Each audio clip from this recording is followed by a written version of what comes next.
ദൈവത്തിൻ്റെ വചനത്തെ നമ്മൾ നോക്കുമ്പോൾ தேவனுடைய வசனத்தை நாம் கவனிக்கும் பொழுது തൻ്റെ വചനങ്ങളെല്ലാം ഈ ലോകത്തിൽ നിറവേറിക്കൊണ്ടിരിക്കുന്ന അവസാന ഘട്ടത്തിൽ നമ്മൾ ജീവിക്കുകയാണ്. தம்முடைய வசனமெல்லாம் இந்த உலகத்திலே நிறைவேறிக்கொண்டிருக்கிற காலத்திலே நாம் வந்திருக்கிறோம். ഇപ്പം നമുക്കറിയാം, നമ്മുടെ പ്രധാനമന്ത്രി മോദിജി, நம்முடைய பிரதமர் மோடி அவர்கள் കിഴക്കൻ രാജ്യങ്ങളിലേക്ക് യാത്ര ചെയ്തുകൊണ്ടിരിക്കുന്ന ഒരു കാലമാണ്. கிழக்கு ராஜ்யங்களிலே அவர் பயணம் செய்து கொண்டிருக்கிறார். അദ്ദേഹം തൻ്റെ ജീവിതം തന്നെ രാഷ്ട്രത്തിന് വേണ്ടി സമർപ്പിക്കപ്പെട്ടൊരു മനുഷ്യനാണ്. அவர் தம்மையே നാട്ടിற்காக അർപ്പണിത്ത ഒരു മനുഷ്യർ.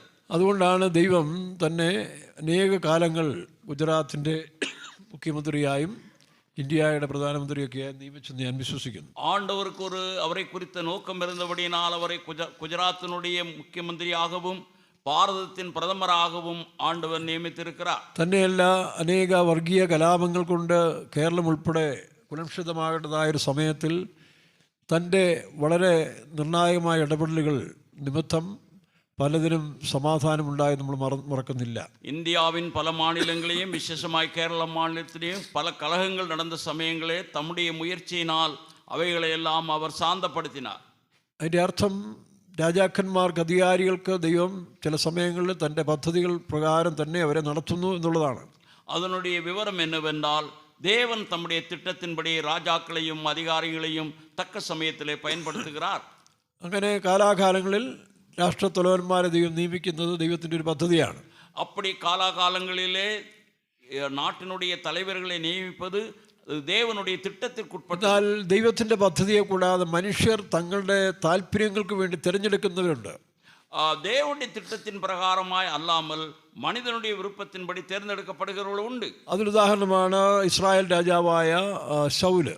அதற்கு ஒரு உதாரணம் தான் இஸ்ரவேலின் ராஜாவாகிய சவுல். തുടക്കം വളരെ നന്നായിരുന്നെങ്കിലും ആരംഭം നന്നായിരുന്നാൽ അവസാനത്തിൽ അവൻ്റെ രാജ്യം വലിയ ഗതികേടിലായി, തൻ്റെ ജനങ്ങളും വളരെ കഷ്ടത്തിലായി നമുക്ക് കാണാൻ കഴിയുന്നു.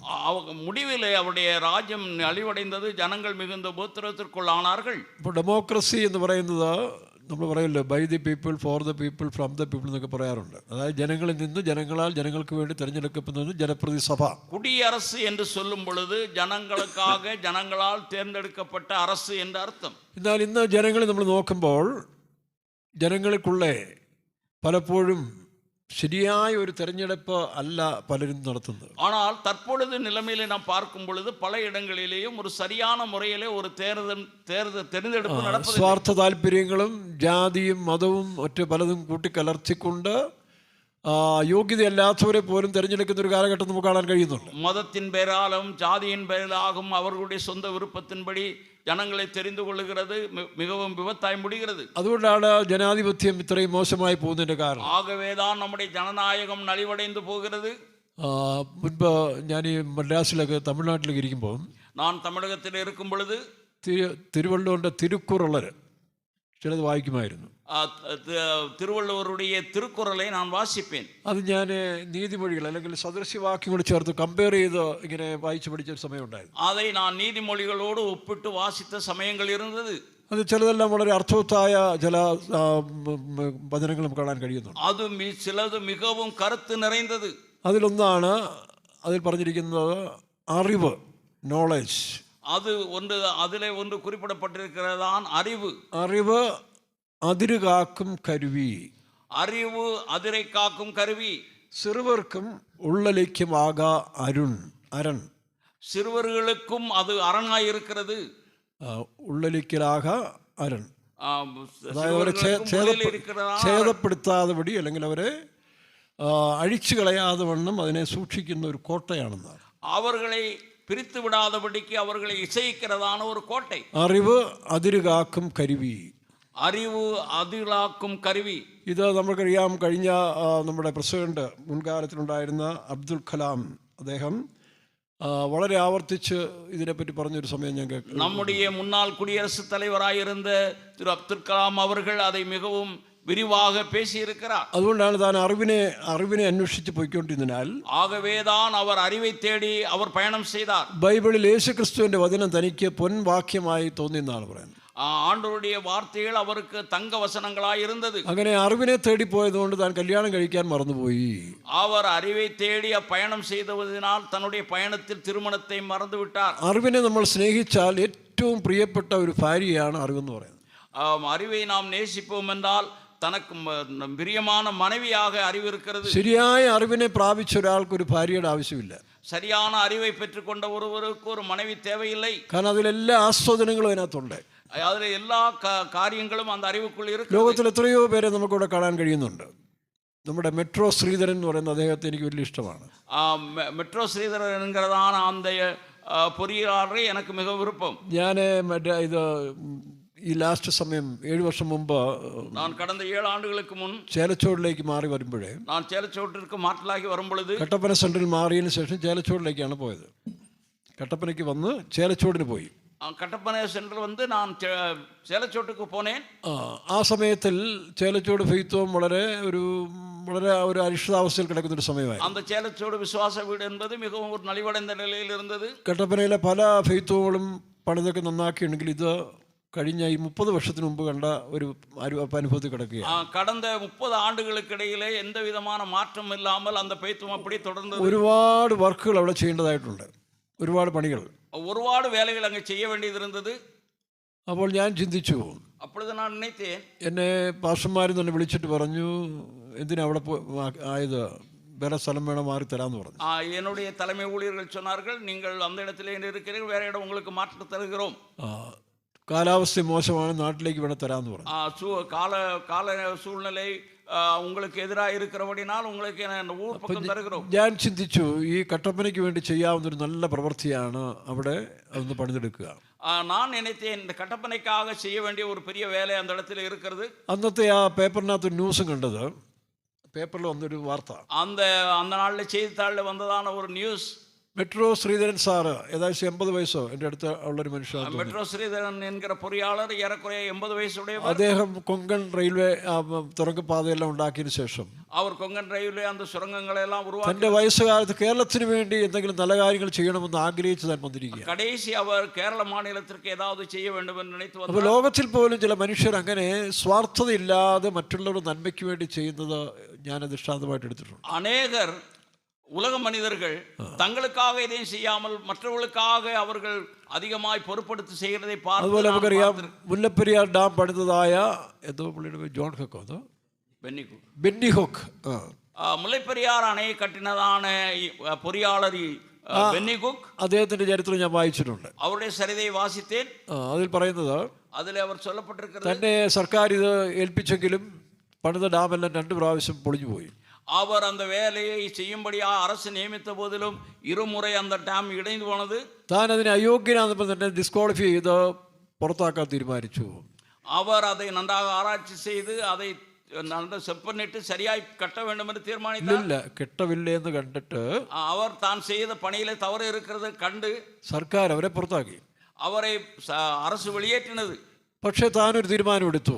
അവർ ഉറിയായി ഒരു തീരുമാനം എടുത്തു. സർക്കാരിൽ നിന്ന് കാശ് വാങ്ങിക്കാതെ, அரசுடன் പണത്തെ பெறாமல் താൻ തന്നെ അത് സമ്പാദിച്ചുണ്ടാക്കുമെന്ന് തീരുമാനിച്ചു. நான் என்னுடைய சம்பாத்தியத்தினால் அதற்கான நிதியை திரட்டுவேன் என்று நினைத்தார். അങ്ങനെ താനെ നാട്ടിൽ പോയി തൻ്റെ സ്വത്തെല്ലാം വിറ്റ്, തൻ്റെ ഭാര്യയുടെ സ്വർണ്ണമെല്ലാം വിറ്റ് കുറെ കാശെല്ലാം ഉണ്ടാക്കിക്കൊണ്ടുവന്നാണ് ഈ പണി ആരംഭിച്ചത്. அவர் அங்கே தன்னுடைய நாட்டிற்கு சென்று தன்னுடைய மனைவியுடைய நகைகள், தன்னுடைய சொத்துக்களை எல்லாம் விற்று அவர் கொண்டு வந்து அந்த பணியை செய்ய தீர்மானித்தார். 4 ഡിസ്ട്രിക്റ്റിൽ പട്ടിണി മാറ്റി കൃഷി ഉണ്ടാക്കുവാൻ ഈ ഡാം മുഖാന്തരമായി തീർന്നു. 4 மாவட்டங்களுக்கு பட்டினி மாறி விவசாயம் நன்றாய் நடைபெறுவதற்கு அவர் சுடைய இந்த செயல் காரணமாயிருந்தது. അതുകൊണ്ടാണ് ഇന്നും ആ പ്രദേശത്ത് മധുര തേനി ഭാഗത്തുള്ള മനുഷ്യർ ഇദ്ദേഹത്തെ ഒരു ദൈവതുല്യമായി തന്നെ, അല്ലെങ്കിൽ അങ്ങനെ സ്നേഹിക്കാനും ആരാധിക്കാനും കാരണം. ஆகவேதான் தமிழகத்தில் இருக்கிற அந்த 4 மாவட்டங்களில் உள்ள மக்கள் அவரை மிகவும் நேசித்து அவருக்கு கடவுளுக்கு கொடுக்கக்கூடியதான முதலிடம் போல கொடுத்து கொண்டிருக்கிறார்கள். മിഷണറിമാരെ വളരെ ബഹുമാനിക്കുന്ന ഒരു സ്ഥലമാണ് തമിഴ്നാട്. മിഷനറികളെ അധികമായി നേസിക്കുന്നവர்கள் തമിഴക മക്കൾ. പക്ഷേ കേരളത്തിലെ മനുഷ്യരെ നന്ദിയില്ലാത്തൊരു ഒരുപാടെണ്ണം ഇവിടെ ഉണ്ട്. കേരളത്തിൽ இருக்கிற மக்கள் അനേകം നന്ദി ഇല്ലാത്തവരായി இருக்கிறார்கள். കാരണം അവർക്കത് വാഗോണ്ട് പറയാൻ പോലും പുച്ഛമായി വന്നിരിക്കുന്ന ഒരു കാലമാണ്. മിഷണറിമാർ കേരളത്തിൽ ഉണ്ടാക്കിയ നന്മകൾ, നവോത്ഥാനം, ജാതി വ്യവസ്ഥകളെല്ലാം മാറ്റി ഇത്രത്തോളം നവീകരിച്ചെടുത്ത മിഷണറിമാരെ പറ്റി പറയാൻ ഇന്ന് അനുഭവിച്ച ആ തലമുറകൾ, ആ മനുഷ്യർക്ക് അത് ലജ്ജയായി തീർന്നിരിക്കുകയാണ്. மிஷனரிமார்களுடைய மகிமையான அந்த ஊழியத்து நிமித்தம் வந்ததான அநேக நன்மைகள், அநேக இடைஞ்சல்கள் எல்லாம் மாற்றப்பட்ட கேரள மாநிலத்தில் இருக்கிறதான கிறிஸ்தவர்கள், இல்ல கிறிஸ்தவரல்லப்பா, கொஞ்சம் மனுஷரு, கேரளாவில் இருக்கிற மனிதர்கள், இது அனுபவிச்சவரு, அதை அவர்களுடைய நன்மையை அனுபவித்தவர்கள் அவர்களை பற்றி பேசுவதற்கோ அதை வெளியிடுவதற்கோ தயங்குகிறார்கள். இப்ப அவரை புச்சமாயிட்டு தான் പറയുന്നത്. அதை அவர்கள் மிகவும் மோசமாய் நினைக்கிறார்கள். காரணம் அறிவில்ல, அதற்குரியதான அறிவில்லை. അറിവില്ലാത്തതാണ് പ്രശ്നം. அவர்களுக்கு அந்த அறிவில்லாததான் காரணம். എന്നാൽ വേദോസ്തം പറയുന്ന അന്ത്യകാലത്തിൽ നോളജ് ഷാൽ ബി ഇൻക്രീസ്ഡ് എന്നാണ്, അല്ലെങ്കിൽ അറിവ് വർദ്ധിക്കുമെന്നാണ് വേദോസ്തം പറയുന്നത്. வேதாகமம் சொல்கிறது கடைசி நாட்களில் அறிவு பெருக்கும். പക്ഷെ അറിവുണ്ട്, அறிவு இருக்கிறது. ആ അറിവ് ദൈവികമായ അറിവല്ലാത്തതുകൊണ്ട്, அந்த அறிவு தேவனுக்குரிய அறிவாய் இராதபடியினால் ഇന്ന് ലോക മനുഷ്യൻ നോക്കി എന്തെല്ലാം പ്രശ്നങ്ങളാണ് അഭിമുഖീകരിച്ചുകൊണ്ടിരിക്കുന്നത്. இன்று உலகத்தில் இருக்கிற மனிதர்கள் எவ்வளவு பிரச்சனைகளை രണ്ട് சந்திக்கிறார்கள். ജ്ഞാനം നമുക്ക് കാണാൻ കഴിയുന്നുണ്ട്. ടു വിസ്ഡം, உலக பிரகாரமான அறிவு பெருத்திருக்கிறதை ഇല്ലില്ല, பார்க்கிறோம். രണ്ട് ജ്ഞാനം, இரண்டு விதமான ஞானங்கள். ഒന്ന് ലോകജ്ഞാനം, ഒന്ന് ദൈവിക ജ്ഞാനം. ஒன்று உலக ஞானம், மற்றது தெய்வீகமான ഇന്ന് ஞானம். ലോകത്തിലെ നേതാക്കന്മാരും മറ്റു പലരും ഈ ലോകജ്ഞാനത്തിനാണ് പ്രാധാന്യം കൊടുത്തിരിക്കുന്നത്. இன்று உலகத்தில் இருக்கிற தலைவர்கள் அநேகர் உலக ஞானத்திற்கு முக்கியத்துவம் അതുകൊണ്ടാണ് கொடுக்கிறார்கள். ഇത്രത്തോളം വിദ്യാസമ്പന്നരായി തീർന്നെന്ന് പറയുന്ന ഈ കാലഘട്ടത്തിൽ அதிகமாய் அவர்கள் செழிப்பாய் இருக்கிறார்கள் என்கிற இந்த காலத்திலே നോക്കണം, രാജ്യങ്ങൾ തമ്മിൽ ഇന്നും അടി നടന്നുകൊണ്ടിരിക്കുകയാണ്. இப்பொழுது நாட்டுக்கு நாடு யுத்தம் நடந்து கொண்டு இருக்கிறது. ഉക്രൈൻ മുതലായ രാജ്യങ്ങൾ, റഷ്യ ഉൾപ്പെടെ അങ്ങോട്ടും ഇങ്ങോട്ടും ഇത്രമാത്രം മനുഷ്യനാണ് കൊന്നൊടുക്കുന്നത്. உக்ரைன் அதே போல ரஷ்யா போன்ற நாடுகள் ஒருவருக்கு சண்டையிட்டுக் கொள்கிறார்கள். ആഫ്രിക്കൻ രാജ്യങ്ങളിലെ നൈജീരിയ, ഘാന, ഉഗാണ്ട ദേശങ്ങളിലൊക്കെയും എത്രയോ ക്രിസ്ത്യാനികളെ അല്ലെങ്കിൽ ബൈബിൾ കൈകൊണ്ട് പോകുന്നവരെ കൊന്നൊടുക്കുന്ന ഒരു കാലഘട്ടമാണ്. ஆப்பிரிக்க நாடுகளிலே, உகண்டாவிலே, கன்னியாவிலே போன்ற அந்த நாடுகளிலே வேதாகமத்தை கரங்களை பிடித்துக் கொண்டு போவர்களை கொண்டு குவிக்கிறார்கள். നോർത്ത് ഇന്ത്യയിൽ പോലും ഈ സുവിശേഷം അല്ലെങ്കിൽ ബൈബിൾ കൊണ്ടുപോകുന്നവരെ പിടിച്ച് അറസ്റ്റ് ചെയ്ത് അകത്തിടുന്നൊരു കാലമാണല്ലോ. நீங்கள் வட இந்தியாவில் கவனிப்பீர்கள் என்றால் அங்கேயும் வேதாகமத்தை வைத்துக் கொண்டு போகிறவர்களை, ஊழியம் செய்கிறவர்களை அவர்கள் அரெஸ்ட் செய்து சிறைச்சாலையில் வைக்கிறார்கள். എന്താണ് മനുഷ്യന് പറ്റിയ ഒരു അപകടം? என்ன மனிதனுக்கு ஏற்பட்டதான മതം മനുഷ്യന് അനുഗ്രഹമായി തീരേണ്ട സ്ഥാനത്തിൽ മതങ്ങൾ ഇന്ന് മനുഷ്യനെ ശത്രുക്കളാക്കി മാറ്റിക്കൊണ്ടിരിക്കുകയാണ്. ஆசீர்வாதமாய் இருக்க வேண்டியதான மதங்கள் இன்று மனிதர்களை சத்துருக்களாக மாற்றிக்கொண்டு இருக்கிறது. രാഷ്ട്ര തലവന്മാരും തങ്ങളുടെ നിലനിൽപ്പിന് വേണ്ടി, വോട്ട് ബാങ്കിന് വേണ്ടി ജനങ്ങളെ എന്ത് ചെയ്യുന്നു? മറ്റു രീതിയിലേക്ക് തെറ്റിച്ചു നടക്കുന്നു. நாட்டின் தலைவர்கள் தாங்கள் வெற்றி பெற வேண்டும் என்று அந்த ஓட்டு வங்கிக்காக ஜனங்களை பிரிவினை അത് உண்டாக்குகிறார்கள். ക്രൈസ്തവ മതങ്ങളിൽ പോലും, ഈവൻ പെന്തിക്കോസ്റ്റ് സഭകളിൽ പോലും ആ പിശാചിനെ നമുക്ക് കാണാൻ കഴിയുന്നുണ്ട്. கிறிஸ்தவ மார்க்கத்திலேயும் பெந்தகோஸ்தே இயக்கங்களிலேயும் இதை நாம் கவனிக்கிறோம். കാരണം വേദപുസ്തകത്തിന്റെ ആരംഭകാലങ്ങളിൽ നമ്മൾ വെളിപ്പാട് പുസ്തകത്തിൽ വായിക്കുമ്പോൾ, வேதாகமத்தின் ஆரம்ப நாட்கள் வெளிப்படுத்தின விசேஷத்தை பார்க்கும் பொழுது അവിടെ ആ കാലഘട്ടത്തിൽ തന്നെ സഭയിൽ ഈ സാത്താൻ പല വിധത്തിൽ നുഴഞ്ഞു കയറിയതായി നമുക്ക് കാണാൻ കഴിയുന്നുണ്ട്. அந்த ஆரம்ப நாட்களிலே சாத்தான் பலருக்குள்ளே பிரிவினை உண்டாக்கியிருந்தார். അത് ഇസബേലിന്റെ ആത്മാവായിട്ടും, அது யெசபேலின் ஆவியாகவும், ബിലയാമിന്റെ ആത്മാവായിട്ടും, தெலீலாவின் ஆவியாகவும், ബിലയാമിന്റെ ആത്മാവായിട്ടും, பிலேயாமின் ஆவியாகவும், അതുപോലെ മറ്റ് പല ശക്തികളായിട്ട് വന്ന് കയറുന്നതായിട്ട് നമുക്ക് കാണാൻ കഴിയുന്നു. பலவித வல்லமைகளாக அது ஜனங்களுக்குள்ளேயும் சபைக்குள்ளேயும் കാരണം മനുഷ്യനിൽ സ്ഥിരതയില്ലാത്ത മനുഷ്യരിൽ ഈ ആത്മാവുകൾ വ്യാപരിച്ചുകൊണ്ടേയിരിക്കും. உறுதியில்லாத மனிதர்களுக்குள்ளே இந்த ஆவி கிரியை செய்தது. എന്നാൽ അതിനെല്ലാം ജയിക്കണമെങ്കിൽ, அதையெல்லாம் நான் வெற்றி பெற வேண்டுமானால் ജയാളിയായ ഒരു ശക്തി തമ്മിൽ വാഴണം. வெற்றி வீரரான ஒருவருக்குள் இருக்க வேண்டும். അവർ നമ്മളിൽ വാണെങ്കിൽ മാത്രമേ അതിനെല്ലാം ജയിക്കാൻ കഴിയുള്ളൂ. அவர் நமக்குள்ளே இருந்தால் மட்டுமே நாம் வெற்றி பெற முடியும். നമ്മൾ ലോകത്തിൽ പരിശോധിക്കുമ്പോൾ, நாம் ഉലകത്തെ പരിശോധിക്കുമ്പോൾ, ഇതിനെല്ലാം അതിജീവിച്ച് വന്നിരിക്കുന്നത്, ക്രിസ്തുവിനെ കുറിച്ച് നമ്മൾ വായിക്കുമ്പോൾ അവരിൽ ഒരു ഡെഫിനിഷൻ ഉണ്ട്, പവർ ആൻഡ് വിസ്ഡം. இவைகளெல்லாம் மேற்கொள்வதற்கு கிறிஸ்துவுக்குள் இருக்கிறவர்களுக்குள்ளே ஒரு வல்லமை இருக்கிறது, അല്ലെങ്കിൽ വല്ലമയും ജ്ഞാനവും, ஒரு ஞானம் இருக்கிறது. 1 കൊരിന്ത്യർ 1-ാം അധ്യായത്തിൽ 24-ാം വാക്യം വായിക്കുമ്പോൾ, 1 കൊരിന്ത്യർ 1-ാം കൊരിന്ത്യർ 1-ാം അധ്യായം 24-ാം വചനം, 1 കൊരിന്ത്യർ 1-ാം അധികാരം 24-ാவது വചനം, Christ the power of God and wisdom of God എന്നാണ്. ക്രിസ്തു ദൈവത്തിന്റെ ശക്തി, ദൈവത്തിന്റെ ജ്ഞാനം. கிறிஸ்து தேவனுடைய ஞானமாய் இருக்கிறார். ഒരിക്കലും ഒരു സമൂഹത്തിൽ ഒരാൾ എന്നോട് ചോദിച്ചു, നിങ്ങളുടെ ദൈവം ആരാന്ന് ചോദിച്ചു. ஒருவர் கேட்டார், உங்களுடைய கடவுள் யார்? ഞാൻ പറഞ്ഞു പവർ ആൻഡ് വിസ്ഡം എന്ന് പറഞ്ഞു. எங்களுக்குள்ள ஒரு பவரும் ஒரு வல்லமையும் இருக்கிறது. എങ്ങൾക്കല്ല, പവർ ആൻഡ് വിസ്ഡം, അതായത് ജ്ഞാനവും ശക്തിയും. எங்களுக்குள்ள ஞானமும் வல்லமையும் இருக்கிறது. ഞങ്ങളും അത് തന്നെയാ പറയുന്നു പറഞ്ഞു. நாங்களும் அதைத்தான் சொல்லுகிறோம். ഞാൻ പറഞ്ഞല്ല, നിങ്ങൾ പറയുന്നത് ലോകശക്തിയും ലോകജ്ഞാനമാണ്. நீங்கள் குறிப்பிடுகிறது உலக ஞானம், உலக வல்லமை. ഞാൻ പറയുന്നത് ദൈവശക്തിയും ദൈവജ്ഞാനമായ ക്രിസ്തു. நாங்கள் சொல்லுகிறது தேவ ஞானமும் தேவ வல்லமையுமான അപ്പൊ கிறிஸ்து. ക്രിസ്തു എന്ന് പറയുന്ന ഒരു മോണിമെന്റലായിട്ടല്ല ഞങ്ങൾ കാണുന്നത്. கிறிஸ்துவை நாங்கள் உலக பிரகாரமான வல்லமையாக காணவில்லை, ഉലകപ്രകാരമായ ഒരു രൂപത്തെ അല്ല. உலக பிரகாரமான ஒரு உருவம் வந்து അതിൽ ഇരിക്കുന്ന ഇൻഗ്രീഡിയൻസ് രണ്ടെണ്ണമാണ്: പവർ ആൻഡ് വിസ്ഡം.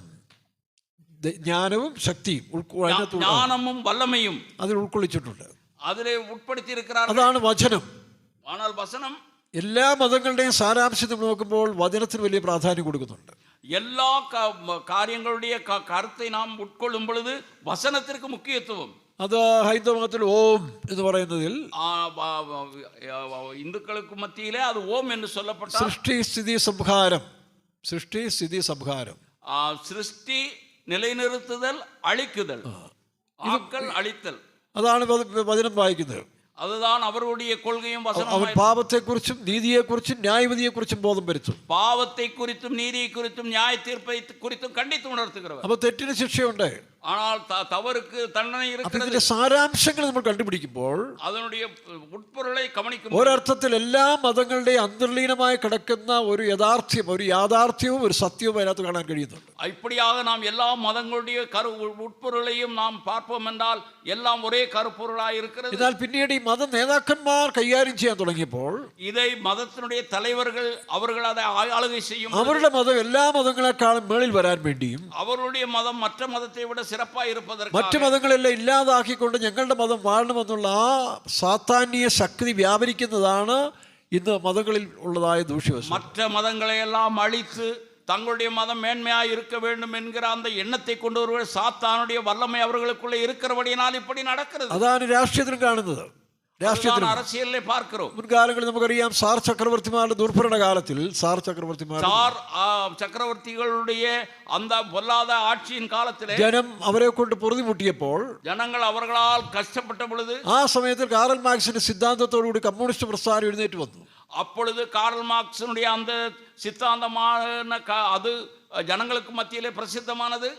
മുങ്ങാൻ പോകുന്നവൻ കച്ചിത്തുരുമ്പിലും പിടിച്ച് രക്ഷപ്പെടുമെന്ന് പറഞ്ഞ പോലെ ആ കാലഘട്ടത്തിൽ ജനം അതിനെ അംഗീകരിച്ച് കമ്മ്യൂണിസം വ്യാപരിക്കാൻ തുടങ്ങി. கடலிலே சிக்கினவனுக்கு ஒரு பலகை கிடைக்கிறது போல அதை பிடித்துக் கொண்டு ஜனங்கள் அதிலே அவர்கள் முன்னேறினார்கள். എന്നാൽ ആ കമ്മ്യൂണിസം ബലപ്പെട്ടു കഴിഞ്ഞപ്പോൾ அந்த கம்யூனிசம் பலமடைந்த പിന്നെ അവർ മാത്രം മേധാവികളായി വാഴണമെന്നുള്ള അഹന്ത ജോസഫ് സ്റ്റാലിനി കൂടെ ഒക്കെ വന്ന സമയത്തിൽ தாங்களுக்கு மாத்திரம் வாழ வேண்டும் என்கிற எண்ணம் ஜோசப் ஸ்டாலினுக்குள் வந்தது. അതൊരു കോപ്പറേറ്റീവ് ചിന്താഗതിയിലേക്ക് വന്നപ്പോൾ, அது ஒரு கார்ப்பரேட் நினைவுக்குள் வந்த பொழுது റഷ്യയുടെ തലസ്ഥാനത്ത് വെച്ച് തന്നെ ரஷ்யாவுடைய தலைநகரில் வைத்து കമ്മ്യൂണിസ്റ്റ് ഗവൺമെന്റിനെ വിശ്വസിച്ചിരുന്ന തൊഴിലാളികളെ, கம்யூனிஸ்ட் அரசாங்கத்தை நம்பி இருந்தவர்களை ബുൾഡോസർ വെച്ച് കൊന്ന ചരിത്രമാണ് കമ്മ്യൂണിസത്തിന് നമുക്ക് കാണാൻ കഴിയുന്നത്. புல்டோசர் வைத்து அவர்களை அழித்த சரித்திரத்தை நாம் கம்யூனிசத்தில் பார்க்கிறோம். അങ്ങനെ എല്ലാ സ്ഥലങ്ങളിലും കാണാൻ കഴിയുന്നുണ്ട്. அப்படி எல்லா இடங்களிலேயும் പിന്നീടുണ്ടായ ഓരോ സാമ്രാജ്യങ്ങളും, பின்பு வந்த ஒவ்வொரு ராஜ்யங்களும், ഓട്ടോമൻ സാമ്രാജ്യവും, ஓட்டமன் சாம்ராஜ்யம், കുരിശുയുദ്ധ ക്രൈസ്തവരുടേതായ ചില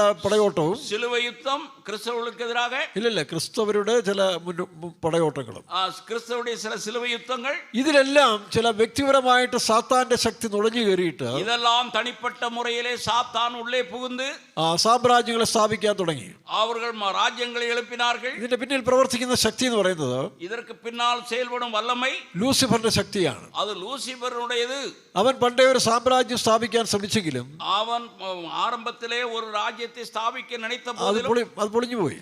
அது തകർന്നു വിട്ടത്. അതാണ് ബാബേൽ, അല്ലെങ്കിൽ സീനാർ ദേശത്തിൽ ബാബേൽ എന്ന് പറയുന്ന സ്ഥലത്തിൽ അവൻ ഉണ്ടാക്കിയ വലിയ കോട്ട. അങ്ങ് സീനാർ ദേശത്തിലെ ബാബേൽ എன்கிறதான இடத்திலே ഉണ്ടാക്കുന്നതാണ്. നമുക്കറിയാം, ദൈവം തന്റെ പദ്ധതിയിൽ ഈ ലോകത്തെ സൃഷ്ടിച്ചെങ്കിൽ தேவன் தம்முடைய திட்டத்தின்படி உலகத்தை சிருஷ்டித்தார் என்றால் അതിനെതിരായി വരുന്ന എല്ലാം ദൈവം പൊളിച്ചു കളയും. அதற்கெதிராக வருகிறவர்களை தேவன் அழிப்பார். നമ്മുടെ വീടിന്റെ വാതിൽക്ക് കൊണ്ടിരുന്ന ഷെഡ് വെച്ച് നമ്മൾ എന്ത് ചെയ്യും? പൊളിച്ചു കളയും. நமக்கு வீட்டிற்கு முன்னதாக ஒருவன் செட்டு வைத்தால் நாம் விடுவோமோ அழித்து விடுவோம். പക്ഷെ നമ്മൾ പണിയുന്നുണ്ട്. അത് നമ്മുടെ പ്ലാൻ പ്രകാരം. அது நம்முடையதாக இருக்கிறபடினா நாம் அதை ഇതുപോലെയാണ് എല്ലാ സ്ഥലങ്ങളിലും അത് അതിന്റെ പ്ലാനിലും പദ്ധതിയിലും നടക്കുമ്പോൾ അത് അംഗീകരിക്കപ്പെടും. ஆகவே ஒவ்வொரு இடங்களிலேயும் தேவனுடைய திட்டத்தின்படி நடக்கும் பொழுது அது அங்கீகரிக்கப்படும். അതിനുശേഷം സാത്താൻ പിന്നെ പണി ഉപേക്ഷിച്ചില്ല. பின்பு சாத்தான் உள்ளே வரமாட்டான். ഇല്ലല്ല, സാത്താൻ പിന്നെ ആ പണി തുടങ്ങിക്കൊണ്ടേയിരുന്നു. சாத்தான் பின்பு அந்த வேலையை செய்தான். അതിനുശേഷം താൻ ഇങ്ങനെ ആൾക്കാരെ നോക്കിക്കൊണ്ടിരിക്കുക, ഓരോരുത്തരെ ഇങ്ങനെ എടുക്കാൻ, ഓരോരുത്തരെ കയ്യിലെടുക്കാൻ വേണ്ടി. ஒவ்வொருவரையும் கரங்கள் எடுக்க சாத்தான் முயற்சி பண்ணி கொண்டிருக்கிறான். അങ്ങനെ വന്നാണ് പിന്നീട് നെബൂഖദ്നേസറിന് ശേഷം நேபுகாத் நேச்சருக்கு பின் നിമ്രോദിന് ശേഷം നെബൂഖദ്നേസർ രാജാവിനെ ബാബിലോൺ ദേശത്ത് ഉയർത്തി. தேவன் பாபிலோன் ദേവനല്ല സാത്താൻ. சாத்தான் பாபிலோன் தேசத்திலே நேபுகாத்நேச்சரை உயர்த்தினான். അവനൊരു സാമ്രാജ്യത്തെ ഉണ്ടാക്കി.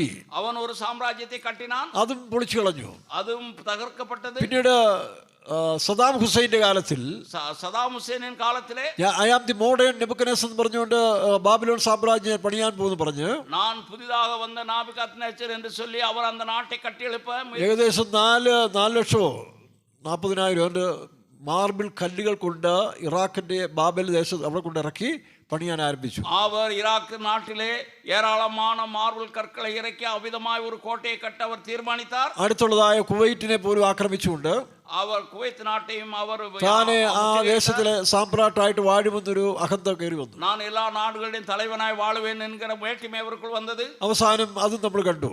അതെയും നാം പാർത്തു. എന്നാൽ ഇനിയും സാത്താൻ ഉപേക്ഷിച്ചിട്ടില്ല. സാത്താൻ തന്റെ പദ്ധതി ഉപേക്ഷിച്ചിട്ടില്ല.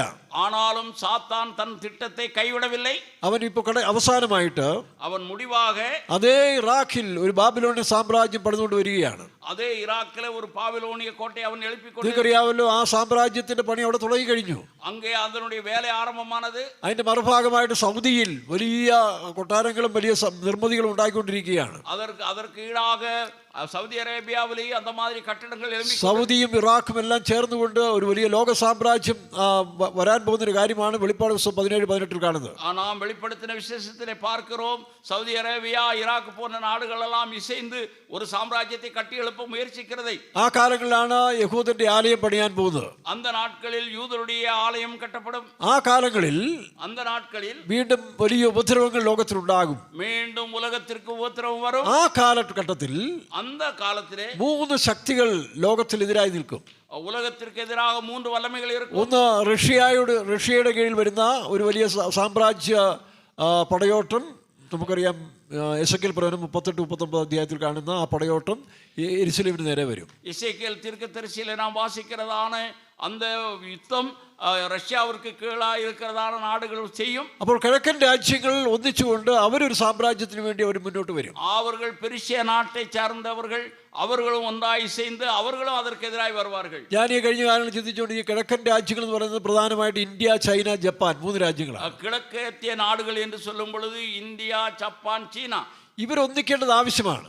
ഇവர்கள் ഇസൈந்திருக்க വേണ്ടിയത് ആവശ്യം. പക്ഷേ അമേരിക്ക ഇന്ത്യയോട് ചേർന്നിരിക്കുന്ന കാലത്തോളം അത് നടക്കുകയാണെന്ന് ഞാനിങ്ങനെ ചിന്തിച്ചുകൊണ്ടിരുന്നു. അമേരിക്ക ഇവരോട് ഇന്ത്യയോട് ചേർന്നിരിക്കുന്ന നാട്കളിൽ ഇത് നടക്കാതെന്ന് നിனைத்தேன். ഇപ്പോൾ നമ്മൾ വായിക്കുന്നു ഇന്ത്യക്ക് അമേരിക്ക എതിരായി മാറിക്കൊണ്ടിരിക്കുന്നു. ഇന്ത്യ അമേരിക്കക്ക് എതിരാக മാറിക്കൊണ്ടിരിക്കുന്നു. അപ്പോൾ നമ്മുടെ മോദിജി എന്ത് ചെയ്യുന്നു? മോദിജി കഴിഞ്ഞ ആഴ്ചയിൽ ജപ്പാനിലും ഈ ആഴ്ചയിൽ ചൈനയിലും അവരുമായിട്ട് സംഭാഷണം നടത്തിക്കൊണ്ടിരിക്കുകയാണ്. മോദി കടந்த നാളിലെ ജപ്പാനിലെയും കഴിഞ്ഞ ആഴ്ചയിൽ കടந்த വാരത്തിലെ അവർ ജപ്പാനിലെയും ഇന്ന് അവർ ചൈനയിലെയും പേച്ചുവാർത്ത നടത്തുകയാണ്. പക്ഷേ ഇന്ത്യ കബളിപ്പിക്കപ്പെടും. ஆனால் இந்தியா ഇതൊരു മുന്നറിയിപ്പായിട്ട് നിങ്ങൾ എടുത്തു. നിങ്ങൾ ഇത് മുന്നറിയിപ്പായി എടുത്തുകൊള്ളുക. ഇന്ത്യയെ ചൈന കളിപ്പിക്കും. ഇന്ത്യയെ ചൈന വഞ്ചിക്കും. ഇന്ത്യ നാട്ടെ ചൈന ഏമാറ്റും. ചൈന ഇന്ത്യയെ ഏമാത്തും.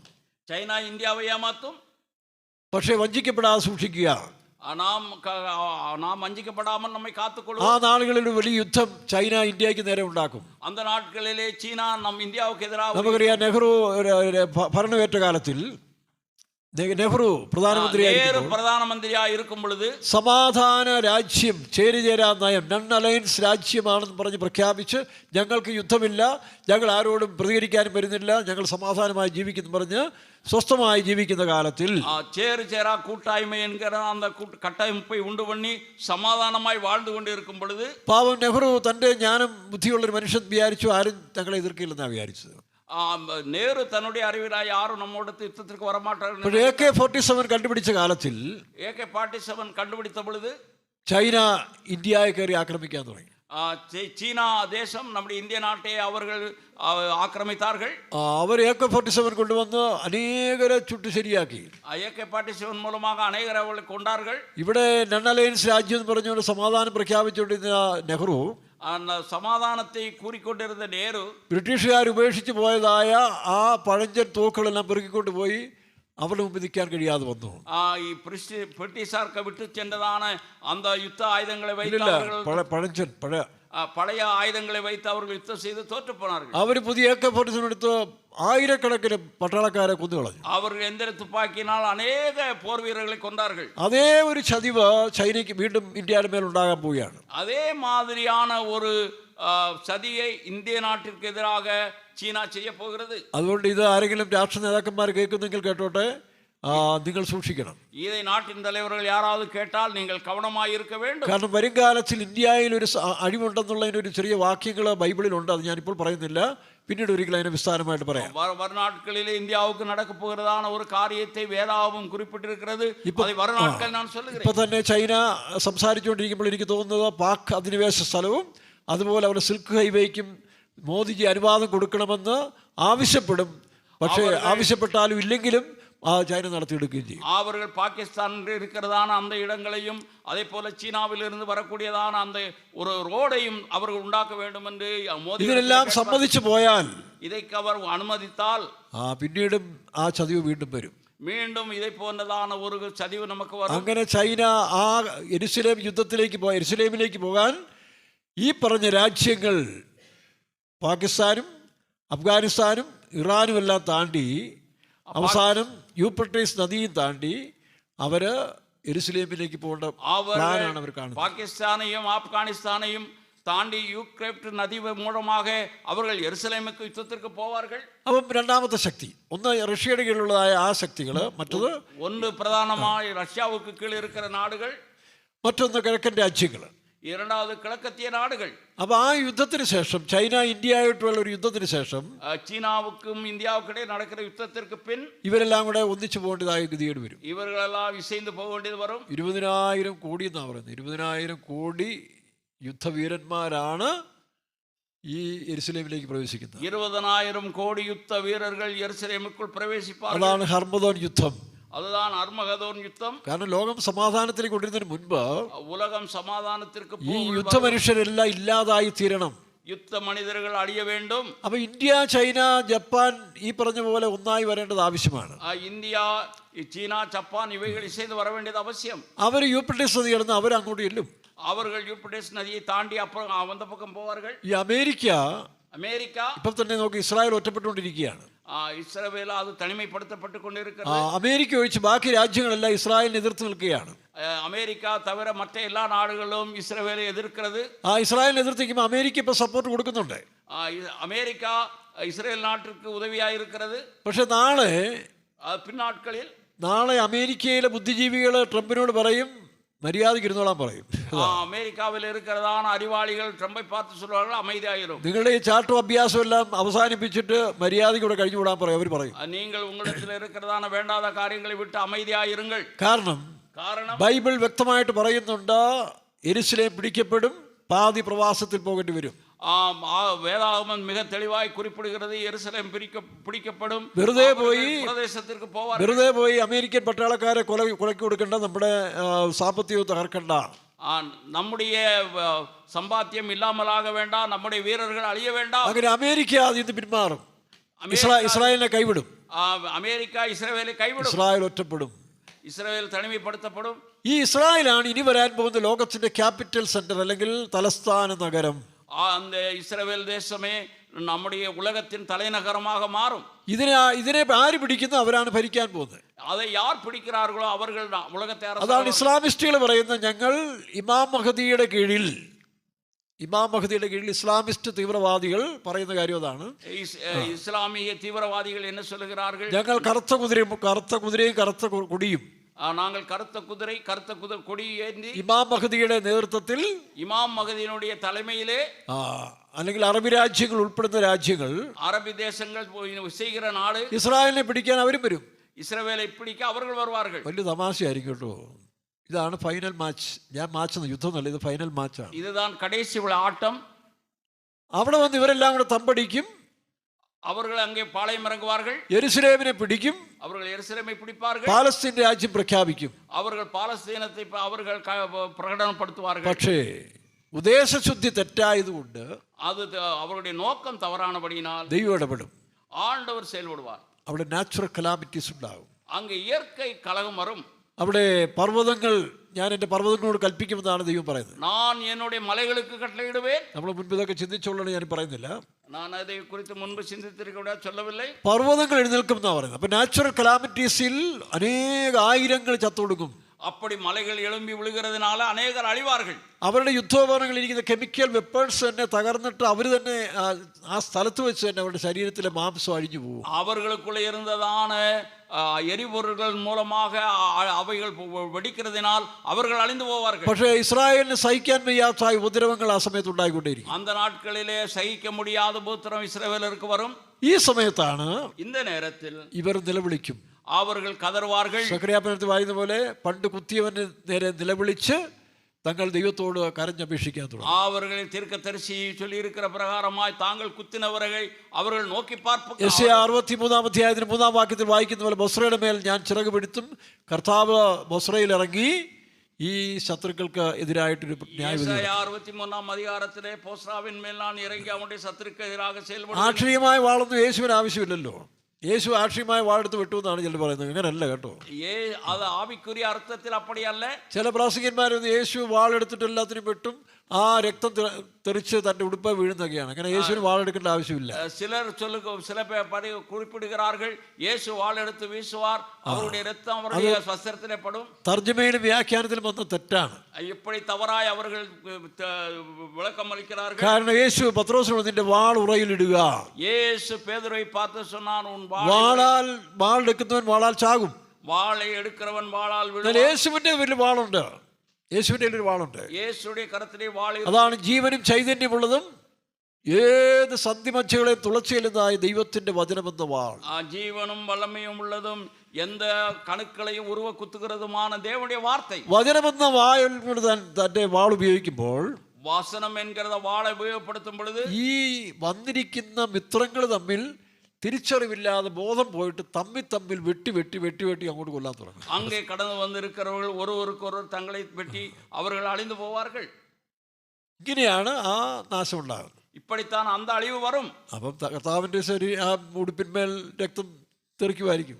அப்படி வரும்போது അങ്ങനെയാണ് രക്തം തളിച്ചു ഉടുപ്പെന്ന് പറയുന്നതിന് കാരണം. അല്ല, യേശു ഒരിക്കലും തൻ്റെ കൈകൊണ്ട് വാളെടുക്കുമെന്ന് ക്രിസ്തീയ പ്രസംഗിമാർ പ്രസംഗിക്കരുത്. അങ്ങനെ യേശു ചെയ്യത്തേയില്ല.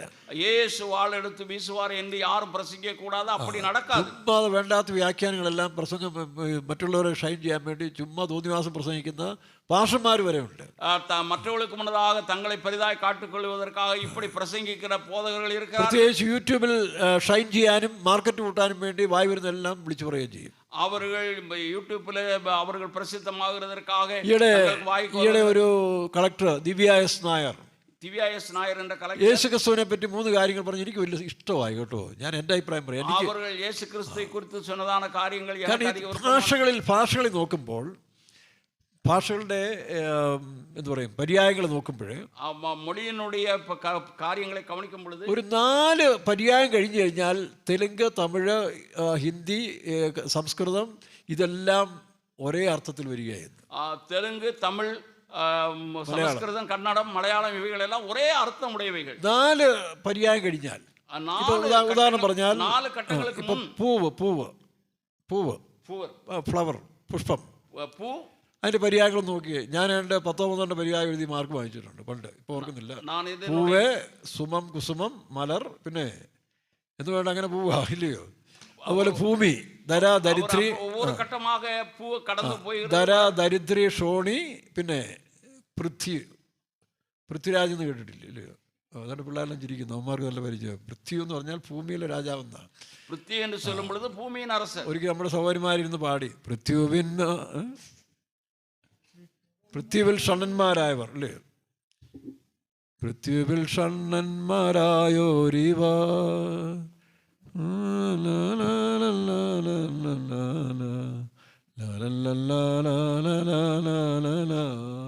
എന്നു ചേർന്നിടും ഞാൻ യേശുവോടു സിയോനിൽ എന്നാകുലങ്ങളെ.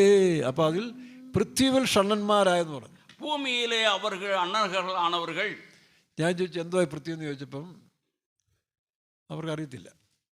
എന്നെ പൃഥ്വി എന്ന് കേട്ടപ്പോൾ അവർക്കാൽ എല്ലാ ഭാഷയിലും പൃഥ്വി എന്ന് പറയുന്നത് ഒരേ അർത്ഥമാണ്. എല്ലാ മൊഴിയിലെയും പൃഥ്വി എൻகிறது ഒരേ അർത്ഥം. അങ്ങനെ പല ഭാഷകളിൽ നമുക്ക് അത് കാണാൻ കഴിയുന്നുണ്ട്. പല മൊഴികളിലെ ഇதை பார்க்க முடிகிறது. പാസ്റ്റർ ബോബിയുടെയും പാസ്റ്റർ കേസി വർഗീസിന്റെ ഒക്കെ പാട്ടുകൾ നമ്മൾ പരിശോധിച്ചാൽ പാസ്റ്റർ ബോബി പാസ്റ്റർ കേസി വർഗീസിനുடைய പാടലുകളെ എത്രയോ അർത്ഥവത്തായ ഭാഷകളാണ് അവർ അതിനകത്ത് പര്യായങ്ങളാണ് ഉപയോഗിച്ചിരിക്കുന്നത്. അവர்கள் எவ்வளவு அர்த்தமான வரிகளை உபயோகித்திருக்கிறார்கள். അത് എല്ലാവർക്കും മനസ്സിലാകത്തുമില്ല.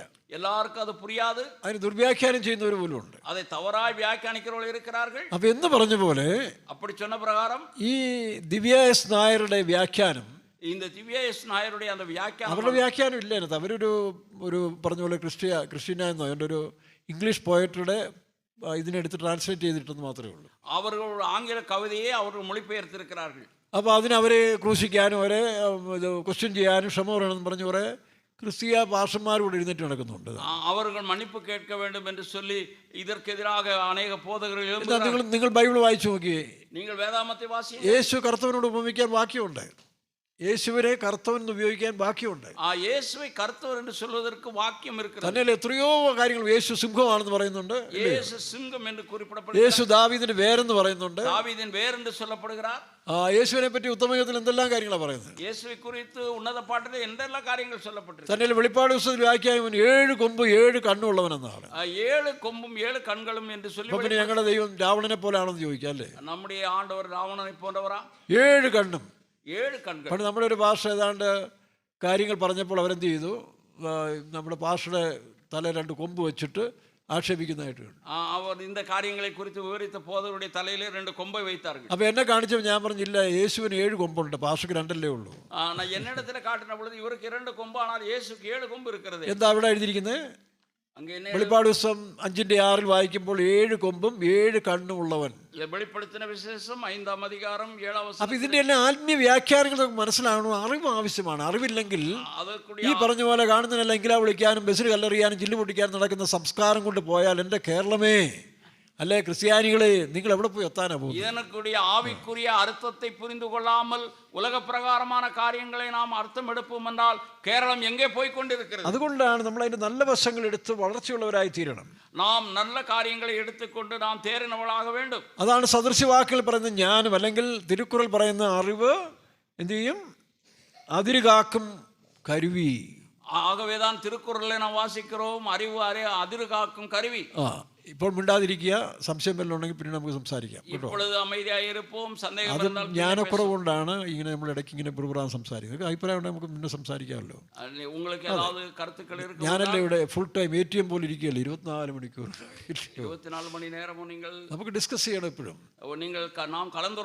അല്ലാതെ സാധാരണ ലോക്കൽ മനുഷ്യരെ പോലെ നമ്മൾ എന്ത് ചെയ്യരുത്, ചുമ്മാ കിടന്ന് അസ്വസ്ഥ ഉണ്ടാക്കരുത്. നാം സാധാരണ മനുഷ്യരെ പോലെ செயல்படக்கூடாது. അത് പബ്ലിക്കിലായാലും ശരി മറ്റുള്ളവരായാലും ശരി എല്ലാവരോടും നമ്മൾ ജ്ഞാനം പകർന്നു കൊടുക്കുന്നവരായി തീരണം. അത് പൊതു ഇടങ്ങളിലായിരുന്നാലും ശരി ഓരോരുത്തർ പേശിക്കൊള്ളാൻ ജ്ഞാനത്തെക്കുറിച്ച് സദൃശ്യവാക്യം. പണ്ട് നമ്മുടെ പിള്ളേരെയൊക്കെ നമ്മളെപ്പോഴും സദൃശ്യവാക്യം സങ്കീർത്തനമൊക്കെ വായിക്കാൻ പ്രോത്സാഹിപ്പിക്കുന്നതിന് കാരണം അറിവ് വർദ്ധിക്കാൻ വേണ്ടി. നാം സംഗീതത്തെയും നീതിമൊഴികളെയും വാസിക്കാൻ നമ്മുടെ അവിടെ നമുക്ക് രാഷ്ട്രീയമൊന്നും കൊണ്ടുവരേണ്ട ആവശ്യമില്ല. രാഷ്ട്രീയം കൊണ്ടുവരേണ്ട ആവശ്യമില്ല. അങ്ങേ അരശിയലെ കൊണ്ടുവരക്കൂടാ. അല്ല, അവരുടെ ജാതി പറയേണ്ട ആവശ്യമില്ല. അങ്ങേ ജാതിയെ കൊണ്ടുവരക്കൂടാ. അവരിന്ന് വരുന്ന വചനങ്ങൾ ഒരുപക്ഷെ അവർക്കില്ല, അറിവില്ലെങ്കിൽ പോലും അത് വെച്ചോണ്ട് നമ്മൾ അതിന് മേളിൽ അറിവ് കൊടുക്കണം. അവർക്ക് അറിവില്ലാത്തവർക്ക് നാം അറിഞ്ഞിരിക്കുന്ന അറിവെ ബോധിക്കണം. ചിലപ്പോൾ ആ സഹോദരി ഞാനീ പറയുന്ന അത്രയും കാര്യം ചിന്തിക്കാനിടയില്ല. അവർ ഇവളവ് കാര്യങ്ങൾ ചിന്തിക്കാൻ മാട്ടാ. പക്ഷെ നമുക്കൊരു ചാൻസ് അല്ലേ അത്രയും കാര്യങ്ങൾ യേശുവിനെ പറ്റി അറിയിച്ചു കൊടുക്കാൻ പറ്റിയ ഒരു സന്ദർഭം കിട്ടുമ്പോൾ കളയാവോ? യേശുവെ കുറിച്ച് അറിയിക്കக்கூடிய ഒരു സന്ദർഭം കിട്ടുമ്പോൾ അത് തവറവിടലാമാ? അതിന് മുഖാന്തരം അവർ തന്നില്ലേ? അതൊരു വഴി വന്നതേ. കഴിഞ്ഞ ദിവസം നമ്മൾ രാഹുലും പാപിനിയായ സ്ത്രീ എന്ന് പറഞ്ഞൊരു ചാപ്റ്റർ ഇട്ടില്ലേ? ராகுல் ஈஸ்வர் ராகுல் ஈஸ்வர் എന്ന് പറയാ. ராகுல் என்கிறவர் ஒரு பெண்ணை குறித்து குறிப்பிட்டிருக்கிறார் அல்லவா? പെണ്ണെ കുറിച്ചല്ല, രാഹുൽ പാപിനിയായ സ്ത്രീയും. ഹെഡിങ് അതാണ്. രാഹുലും ഒരു അപ്പാവി പെണ്ണും. അപ്പൊ ആൾക്കാർ കൺഫ്യൂഷനായി. ആളുകൾ അത് കുഴപ്പമടയുന്ന ഇത് രാഹുൽ മാങ്കൂട്ടത്തിലാണോ അല്ലെങ്കിൽ മറ്റേ റിനിയാണോ മറ്റുള്ള സൗകര്യമാണോ എന്നൊരു സംശയത്തിലെ പലരും അത് കേൾക്കാൻ തുടങ്ങി. അവർ അത് സന്ദേഹത്തുടൻ കേൾക്ക ആരംഭിച്ചാர்கள். കേട്ടിട്ട് ചിലരെ വിളിച്ചു, ഇതൊരു വലിയ വിഷയമാണ്, ഇതുവരെ ഞങ്ങൾക്ക് അറിയാത്തൊരു വിഷയമാണ് യേശു ക്രിസ്തു മണ്ണിൽ എഴുതിയ കാര്യം. യേശു ക്രിസ്തു മണ്ണിൽ എഴുതുന്നതാണ് കാര്യം ഇപ്പോഴാണ് ഞങ്ങൾക്ക് தெரிகிறது എൻகிறார்கள்.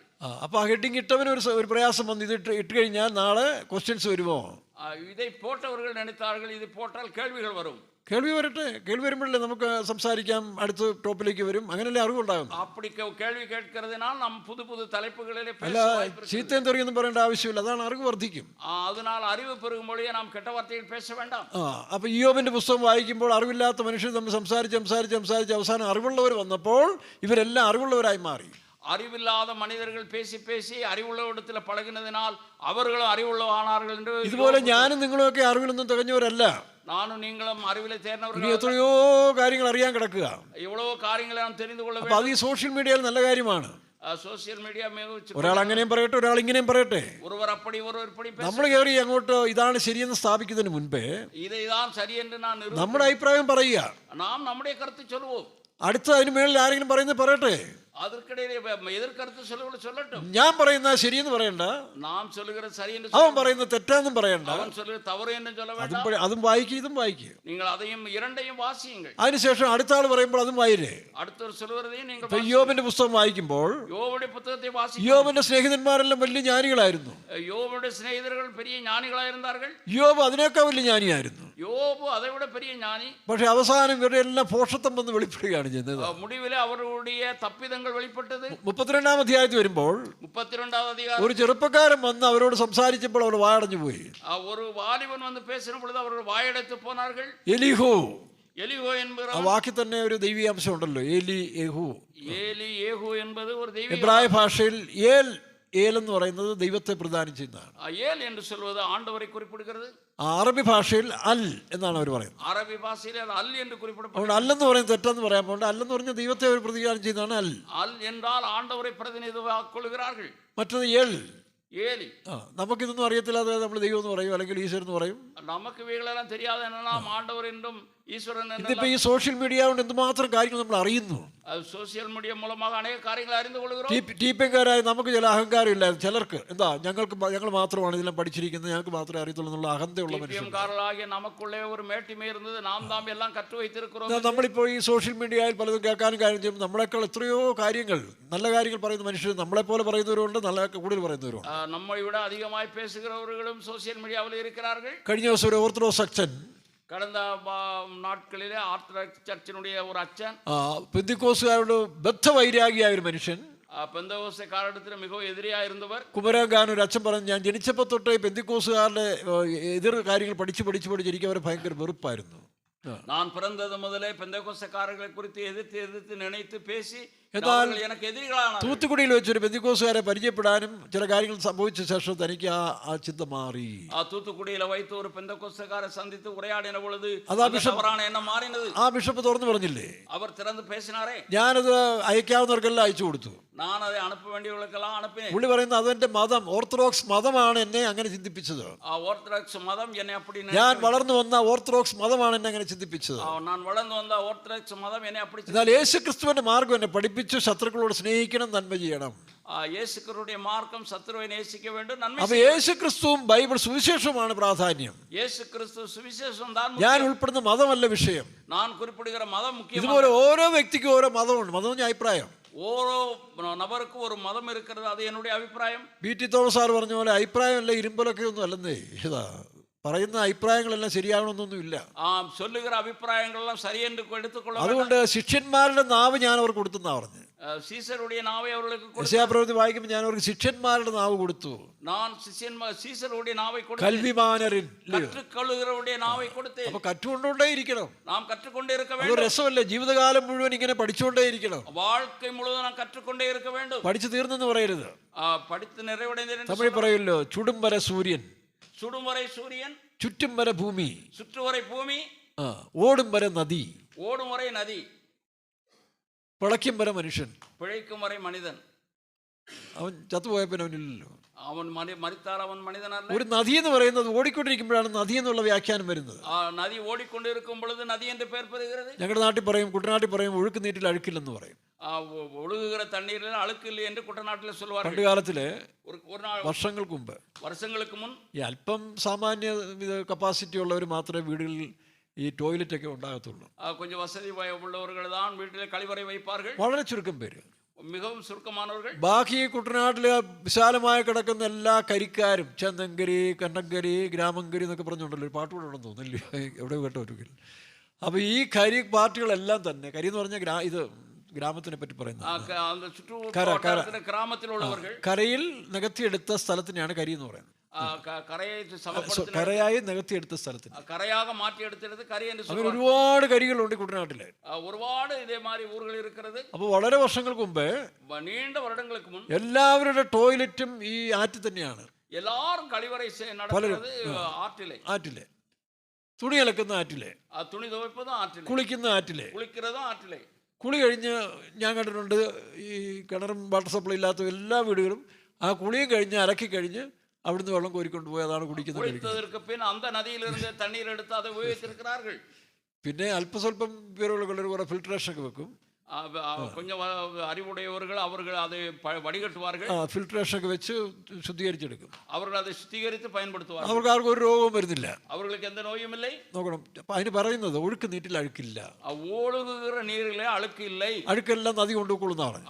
അഴുക്കை നദി കടത്തിക്കൊണ്ട്. ഇതിനിടയ്ക്ക് ചാകുന്ന പട്ടിയും പൂച്ചയും പിന്നെ കന്നുകാലി എല്ലാം അതിനകത്ത് ഇടുന്നത്. മരണമടയുന്നതാണ് നായ്, പൂണை, പശു എല്ലാവറ്റും. ഇതുപോലെ ആത്മഹത്യ ചെയ്യുന്നവരും തല്ലിക്കൊന്നവരെയൊക്കെ ആറ്റിലേക്ക് വലിച്ചെറിയും. അടിத்து கொலை செய்கிறவர்கள், தற்கொலை செய்கிறவர்கள் ஆற்றிலே விடுவார்கள். അതിങ്ങനെ ഒഴി നടക്കുന്നതാണ്. அது அப்படியே ஒழுகிக்கொண்டிருக்கும். ഒരു വീട്ടുകാരൻ്റെ അടുത്ത് ചെല്ലുമ്പോൾ അവൻ കഴുക്കോലുകൊണ്ട് കുത്തി അങ്ങോട്ട് വിടും. ഒരു വീട്ടുക്ക് പക്കത്തിൽ മെരുന്ന് ചെല്ലുമ്പോൾ അതേ ഒരുവർ കുത്തി വിടുവാർ. ഇവിടുന്നാണ് ഈ വെള്ളം കുടിക്കുന്നതൊക്കെ. ഇതിലിരുന്ന് தான் തണ്ണീർ. അപ്പോൾ ഒഴുക്ക് നീറ്റിൽ അഴുക്കില്ലെന്നാണ് പ്രമാണം. ഒഴുകുகிற നീരിലെ അഴുക്ക് இல்லை என்பது ആ വിശ്വാസം അവരെ രക്ഷിക്കുന്നുണ്ട്. அந்த விசுவாசம் அவர்களை காப்பாற்றுகிறது. രക്ഷിക്കുന്നത് മാത്രമല്ല, നദി അവരെ സഹായിക്കുന്നുണ്ട്. നദി അവർക്ക് ഉതവുகிறது. അപ്പോൾ ഓടും വരെയാണ് നദി. ഓടും വരെ നദി. ഓട്ടം നിന്ന് കഴിഞ്ഞാൽ നദിയില്ല. ഓട്ടം നിൽക്കും പൊழுது നദിയില്ല. ഇന്ന് രാവിലത്തെ ഏഷ്യാനെറ്റിന്റെ 7 മണി പ്രോഗ്രാമിൽ എന്താ പറയുന്നതിന്, നമസ്തേ കേരളം, നമസ്തേ കേരളത്തിലെ ഏഷ്യാനെറ്റിൽ ഇരിക്കുന്നതാ നമസ്തേ കേരളം. SG സുരേഷ് പറഞ്ഞൊരു കാര്യം ഞാൻ കേട്ടു. സുരേഷ് ഒരു കാര്യത്തെ കേട്ടു. 77 വയസ്സുള്ളതായ വർഗീസ് എന്ന് പറയുന്ന ഒരു അച്ചായൻ, തൃശ്ശൂർകാരനാന്ന് തോന്നുന്നു. തൃശ്ശൂരിൽ ഇരിക്കുന്നതാണ് വർഗീസ് എൻகிறതാണ്. 77 വയസ്സുടെ 17ാമത്തെ വയസ്സിൽ താനെ എറണാകുളത്ത് ജോലിയിൽ കയറിയതാണ്. 17 വയസ്സിൽ അവർ എറണാകുളത്തേക്ക് വേല, ചെറിയൊരു ബിസിനസ് കയറിയതാണ്. ഒരു വ്യാപാരത്തിലേക്ക് വന്നവർ. 60 വർഷമായിട്ട് 60 வருடமாக എല്ലാ ദിവസവും 60 കിലോമീറ്റർ യാത്ര ചെയ്ത് 60 കിലോമീറ്റർ എല്ലാ നാളും പയണം ചെയ്ത് അവിടെ പോയി ബിസിനസ് ചെയ്ത് തിരിച്ച് രാത്രി വരും. 60 കിലോമീറ്റർ. അവർ 60 കിലോമീറ്റർ പോയി പയണം ചെയ്ത് വീണ്ടും 77 വയസ്സായി താനിപ്പോഴും നല്ല ആരോഗ്യവാനായി സന്തോഷവാനായിട്ട് തന്റെ പ്രവൃത്തിയിൽ. இந்த 77 വയതിலேயே അവർ മகிழ்ச்சியாகவும் ആരോഗ്യമാகவும் இருக்கிறார். കാരണം താൻ റെസ്റ്റ് എടുക്കുന്നില്ല.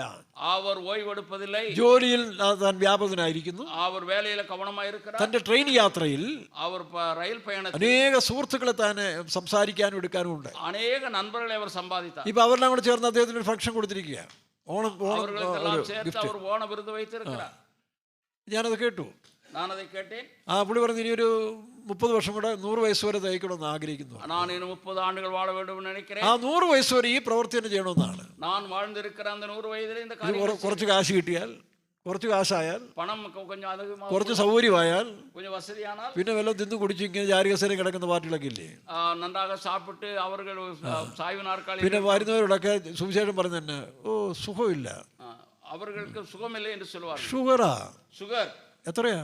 എவ்வளவு? 300. അത്രേ ഉള്ളൂ. ഇவ்வளவுதானா? എനിക്ക് 400 ഉണ്ട്. എനിക്ക് 400. ഞങ്ങളുടെ ഒരു അമ്മച്ചി പറഞ്ഞു എനിക്ക് 710 എന്നാണ്. ഒരു അമ്മ சொன்னாங்க எனக்கு 710. പറഞ്ഞു തരുന്നതിന് മുമ്പ് പറയുന്ന സമയത്ത് തന്നെ ആ പുള്ളിക്കാരത്തിന് കിഡ്നിയും പോയി, കണ്ണും പോയി, ഫ്ലാറ്റായി.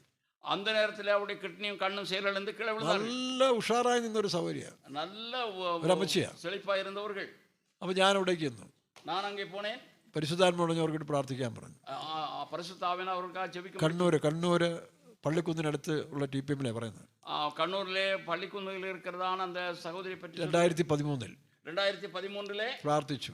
ഞാൻ ജപിച്ചേൻ. ഞാൻ ജപിച്ചെന്ന് പറഞ്ഞില്ലല്ലോ, പ്രാർത്ഥിച്ചെന്നല്ലോ. ജപിച്ചു. ഈ ഞാൻ അധികം കേട്ടരുത്, അത് പിശാചാ. അപ്പോൾ പ്രാർത്ഥിച്ചു, കർത്താവ് സൗഖ്യം കൊടുത്തു. ജപിച്ച പൊழுது ആണ്ടവർ സുഖം കൊടുത്താർ. അവർ എഴുന്നേറ്റ് കുറച്ച് നാൾ വേല ചെയ്തു. അവർ கொஞ்ச നാൾ കൂടെ വേല ചെയ്തു. 710 വരെ എത്തിയെന്നാണ് ഡോക്ടർ പറഞ്ഞത്. പക്ഷേ ഓർഗൻസ് എല്ലാം അടിച്ചുപോയി. അവരുടെ എല്ലാ അണുക്കളും അളിഞ്ഞു പോയി. ഇങ്ങനെയുള്ള അനുഭവങ്ങൾ ഉള്ളതുകൊണ്ടാണ് ഞങ്ങൾ രോഗശാന്തിയിൽ വിശ്വസിക്കുന്നത്. ഇപ്പടിപ്പെട്ട അനുഭവങ്ങൾ ഇരിക്കുന്നവടിയാണ് ഗുണമാക്കുതൽ. ഡോക്ടർമാരെന്താ പറയുന്നത്? ഡോക്ടറുകൾ என்ன சொல்றாங்க? ഞങ്ങളെ കൊണ്ട് ചെയ്യാവുന്ന എല്ലാം തീർന്നു, ഞങ്ങൾ ചെയ്യ വേണ്ടിയവ ചെയ്തു വിട്ടു. ഇനി നിങ്ങൾ പ്രാർത്ഥിക്കുക, ദൈവം ജോം പണുങ്ങൾ. അതല്ലേ സത്യം? അതുതാണ് ഉണ്മ. ആ ദൈവത്തിന് അസാധ്യമായി വല്ലതും ഉണ്ടോ? தேவனால் கூடாத காரியம் இருக்கிறது. ദൈവം ഇല്ലാന്ന് പറഞ്ഞുകൊണ്ട് നിരീശ്വരവാദം പറഞ്ഞുകൊണ്ട് യൂട്യൂബിൽ കയറി തകർത്തോട്ട് വല്ല കാര്യമുണ്ടോ? ஆண்டவர் இல்லை என்று சொல்லி யூடியூப்ல பேசுறதுல ஏதாவது அர்த்தம் இருக்கிறதா? അങ്ങനെ പറയുന്നവന്മാർ എന്താ പറയുന്നേ? அவர்கள் என்ன சொல்கிறார்கள்? ഈ முடிவு മിഷണറിമാർ വന്നാണ് ഈ ബന്ധങ്ങളെല്ലാം ഉണ്ടാക്കി തന്നത്. மிஷனரிகள் வந்துதான் உறவுகளை உண்டாக்கினார்கள். അവരാണ് അമ്മ പെങ്ങന്മാരെ തിരിച്ചറിവ് ഉണ്ടാക്കി തന്നത്. அவர்கள்தான் தாய் சகோதரியை അതിന്റെ ഒന്നും ആവശ്യമില്ല. அதற்கு அவசியமில்லை. മനുഷ്യൻ കന്നുകാലികളെ പോലെ ജീവിച്ചാൽ മതി. മനുഷ്യர்கள் ആടുമാടുകളെ പോലെ വാഴാം. ഇഷ്ടമുള്ളവരെ ഇഷ്ടമുള്ള സമയത്ത് സ്വീകരിക്കുക, ഇഷ്ടമുള്ളവരായിട്ട് പാപം ചെയ്യാം. ഇതൊന്നും തെറ്റല്ല. വിരുമ്പുന്ന നേരത്തിൽ വിരുമ്പനോട് ഉറവ് വയ്ത്തുകൊള്ളാം. ബോധിച്ച പോലെ നടക്കാം. നാം നനത്തപടി നടക്കണം. അങ്ങനെ ഒന്ന് രണ്ട് പ്രധാന പുള്ളികൾ ഈ അടുത്ത കാലത്ത് യൂട്യൂബിൽ കയറി തകർക്കുന്നുണ്ട്. ഇപ്പടി ചിലർ സോഷ്യൽ ഇത് കേൾക്കാൻ ഇങ്ങനെ ആകാംക്ഷയോട് കാത്തിരിക്കുകയാണ്. ഇപ്പടി ചിലർ അത് കേൾക്ക വാഞ്ചിയോട് ഇരിക്കുകയാர்கள். അമ്മ പെങ്ങന്മാരില്ല, തായ് സഹോദരി, നാളെ പെങ്ങളെ ഭാര്യയാക്കാം, സഹോദരിയെ അമ്മയെ ഭാര്യയാക്കാം. അതൊന്നും തെറ്റല്ല, അത് തവറിയില്ല എന്തുപോലും പറയുന്ന പാർട്ടികൾ. അപ്പൊ ഈ ബോധ്യമൊക്കെ ഉണ്ടാക്കിയത് മതങ്ങളാണ്, മിഷണർമാരാണെന്നാണ് ഇവന്മാർ പറയുന്നത്. இந்த அறிவை ഉണ്ടാക്കിയവர்கள் മതത്തെ മിഷണറികൾ എന്ന് சொல்கிறார்கள். നിങ്ങൾ സമ്മതിക്കുവോ? നിങ്ങൾ സമ്മതിക്കുവോ? പക്ഷേ സമ്മതിക്കുന്ന തലമുറ വന്നുകൊണ്ടിരിക്കുകയാണ്. ഇதை ഒത്തുകൊള്ളുகிற തലമുറ വന്നിരിക്കുന്നത്. അതാണ് മിഷണർമാർ ചെയ്ത പാപം. அதுதான் മിഷണറികൾ ചെയ്ത തവറ്. നോക്കണം. അപ്പോൾ നമ്മൾ എന്ത് ചെയ്യണം? നാം என்ன செய்ய வேண்டும்? ഓടിക്കൊണ്ടേയിരിക്കണം. നാം ഓടിക്കൊണ്ടേ. ഏതിൽ ഓടണം? ശരീരം കൊണ്ട് മാത്രമല്ല ഓടേണ്ടത്, ശരീരത്താൽ മാത്രമല്ല മനസ്സുകൊണ്ട് ഓടിക്കൊണ്ടേയിരിക്കണം, മനതിനാൽ വളർന്നുകൊണ്ടേയിരിക്കണം. നാം പയണം ചെയ്തുകൊണ്ട് നല്ല അറിവുകൾ ആര് പറഞ്ഞാലും ഏറ്റെടുക്കണം. നല്ല അറിവ് യാർ சொன்னாலும் അവിടെ രാഷ്ട്രീയമോ മതമോ ആൾക്കാരെ നോക്കാൻ പോകരുത്. അങ്ങ് அரசியலோ മതത്തെയോ മനുഷ്യരെ பார்க்க വേണ്ടാം. ഞങ്ങളുടെ നേതാവ് പറഞ്ഞു, ഞങ്ങളുടെ അപ്പച്ചൻ പറഞ്ഞു, പറഞ്ഞു നല്ലതാണ് കേൾക്കണം, അല്ലെങ്കിൽ കളഞ്ഞേക്കണം. നമ്മുടെ തലവർ சொன்னாலும் നമ്മുടെ അപ്പച്ചൻ சொன்னால் നല്ലதை ഏറ്റുകൊള്ളുவோம். പോസ്റ്റ്മാൻ കൊണ്ട് തരുന്ന പോസ്റ്റെല്ലാം നമ്മൾ നോക്കാറുണ്ട്. പോസ്റ്റ്മാൻ തരുന്ന പോസ്റ്റുകളെല്ലാം നോക്കും. പോസ്റ്റ്മാൻ കൊടുക്കുന്നതാണ് കടിതങ്ങളെല്ലാം பார்ப்போம். ചിലപ്പോൾ നല്ല ഇമ്പോർട്ടൻസ് ആയ ലെറ്റർ കാണും, ചില മുഖ്യமான കടിതങ്ങൾ இருக்கும். പണ്ട് കാലത്തൊക്കെ പണ്ട് ചെക്ക് ലീഫുകൾ കാണും. കടന്ന കാലങ്ങളിൽ ചില ചെക്ക് ലീഫുകൾ இருக்கும். നമുക്ക് ആവശ്യമുള്ള എടുത്തിട്ട് ബാക്കിയെല്ലാം ചുരുട്ടി വേസ്റ്റ് ബോക്സിൽ ഇടും. നമുക്ക് தேவையானதை எடுத்துக்கொண்டு மற்றதை நாம் கழிவு போடுகிற. ഞാനൊരു ഫെയ്ത്തോം ചെല്ലുമ്പോൾ മാറി ചെല്ലുമ്പോഴേ நான் ഫെയ്ത്തോമുക്ക് മാറി ഈ വേസ്റ്റ് എല്ലാം അവിടെ കൂട്ടിയിട്ടിരിക്കുന്നത് കണ്ടു. വീണാണവകളെല്ലാം തീ വെച്ചു. അപ്പം ഞാൻ തീ വെച്ചെല്ലാം കൂട്ടിയിട്ടിരിക്കുന്നത്, അത് കൂട്ടി പോട്ടപ്പെട്ടിരിക്കുന്നത്. അപ്പം ഞാൻ നോക്കിയപ്പം അതിനകത്ത് കുറേ കവറുകൾ നല്ലതായിട്ട് തോന്നി. കാരണം ആ കവർ നമുക്ക് ഉപയോഗിക്കാം, വെള്ള കവറാണ്. അതൊക്കെ വീണ്ടും ഉപയോഗിക്കக்கூடிய അളவுக்கு ചില വെള്ള കവറുകൾ ഇരുന്നത്. ഞാൻ ആ കവറുകളെല്ലാം ഓരോന്ന് നോക്കിയപ്പോൾ കൺവെൻഷൻ നോട്ടീസ് പലതുണ്ട്. ഒരെണ്ണം നോക്കിയപ്പോൾ അതിനകത്ത് 10,000 രൂപയുടെ ചെക്ക് ഇരിക്കുന്നു. ഞാൻ അവകളെല്ലാം പരിശോധിച്ച പൊழுது ഒരു കവറിൽ 10,000 രൂപയുടെ ചെക്ക് ഇരുന്നത്. അപ്പോൾ ഈ അച്ചായനും ഒന്ന് ചെക്കാം, പുള്ളി അറിഞ്ഞില്ല, പുള്ളി ചുരുട്ടി കൂട്ടി അതിനകത്ത് ഇട്ടിരുന്നു. அதற்கு முன் இருந்தவர் அதை சரியாக கவனிக்காமல் அதை போட்டு விட்டார். വർഷങ്ങൾക്ക് മുമ്പാട്ടോ, പല ആണ്ടുകൾക്ക് മുൻ. അപ്പോൾ ഞാൻ പണി നടത്തുക, പണിയൊക്കെ നടക്കുന്നുണ്ട് അവിടെ. അങ്ങേ കെട്ടിട വേല നടന്നുകൊണ്ടിരുന്നത്. ഞാൻ പറഞ്ഞു, ചായ വേസ്റ്റ് ബോക്സിൽ നിന്ന് ഒരു പുള്ളിയോട് വിളിച്ചു പറഞ്ഞു, ഒരു വേസ്റ്റ് ബോക്സിൽ എനിക്കൊരു ചെക്ക് കിട്ടിയെന്ന് പറഞ്ഞു. വേസ്റ്റ് ബോക്സിൽ ചെക്ക് ലീഫ്. അയ്യോ അത് വലിയ അത്ഭുതമാണെന്ന് പറഞ്ഞു. അത് അത്ഭുതം എന്റെ വർഷം ചെറിയാകുഞ്ഞിന് ദൈവം തന്നാന്ന് പറഞ്ഞു. ചെറിയാകുഞ്ഞെ உங்களுக்கு கடவுள் കൊടുത്തത്. അതോടെ ആ ചാപ്റ്റർ ക്ലോസ് ചെയ്തു. അതോടെ அந்த அதிகாரம் முடியும். അച്ചായൻ്റെ ആണെന്ന് പുള്ളി അറിയുന്ന പോലും ഇല്ല. പുള്ളിയുടെ ആണെന്ന് പുള്ളി അറിയാതെ തന്നെ അത് ദൈവം തന്ന ചെറിയാകുഞ്ഞ് ഉപയോഗിച്ചോളാം. അത് ദേവൻ തന്നത്, നിങ്ങൾ അത് ഉപയോഗിച്ചുകൊള്ളുക. ദൈവത്തിന് സ്തോത്രം. കർത്തർക്ക് സ്തോത്രം. അപ്പം നമ്മൾ നല്ലത് എടുക്കുക. നാം നല്ലത് അത് DYF-കാരൻ പറയട്ടെ, യുവമോർച്ചക്കാരൻ പറയട്ടെ, പിന്നെ ദുർഗാദേവിയുടെ സംഘം പറയട്ടെ, വഴിയേ പോകുന്നവൻ പറയട്ടെ, അത് വിഷയമല്ല. ജ്ഞാനത്തെ പിടിച്ചോണം. ജ്ഞാനം എവിടെ കിട്ടിയാലും നമ്മുടെ ഡിക്ഷണറി. അത് ലോകജ്ഞാനമാകരുത്, ഉലകജ്ഞാനമായിരിക്കും. പണ്ട് ഞാനൊരു എക്സാമ്പിൾ ഞാൻ പറഞ്ഞു ഓർമ്മയില്ലേ? പണ്ടൊരു എക്സാമ്പിൾ പറഞ്ഞു ഓർമ്മയില്ല. ഞാൻ വയനാട്ടിലിരിക്കുമ്പം വയനാട്ടുകാർ പറഞ്ഞൊരു കഥ. വയനാട്ടുകാർ പറഞ്ഞത്, ചില വർഷങ്ങൾക്ക് മുമ്പേ, ചില ആണ്ടുകൾക്ക് മുൻ, അവിടെ ഒരു വലിയ വെള്ളപ്പൊക്കവും കൊടുങ്കാറ്റും ഒക്കെ ഉണ്ടായ സമയത്ത് ഒരു പുയൽക്കാറ്റും തണ്ണീർപ്പൊക്കം വന്നത്. ഒരു ഡെപ്യൂട്ടി കളക്ടർ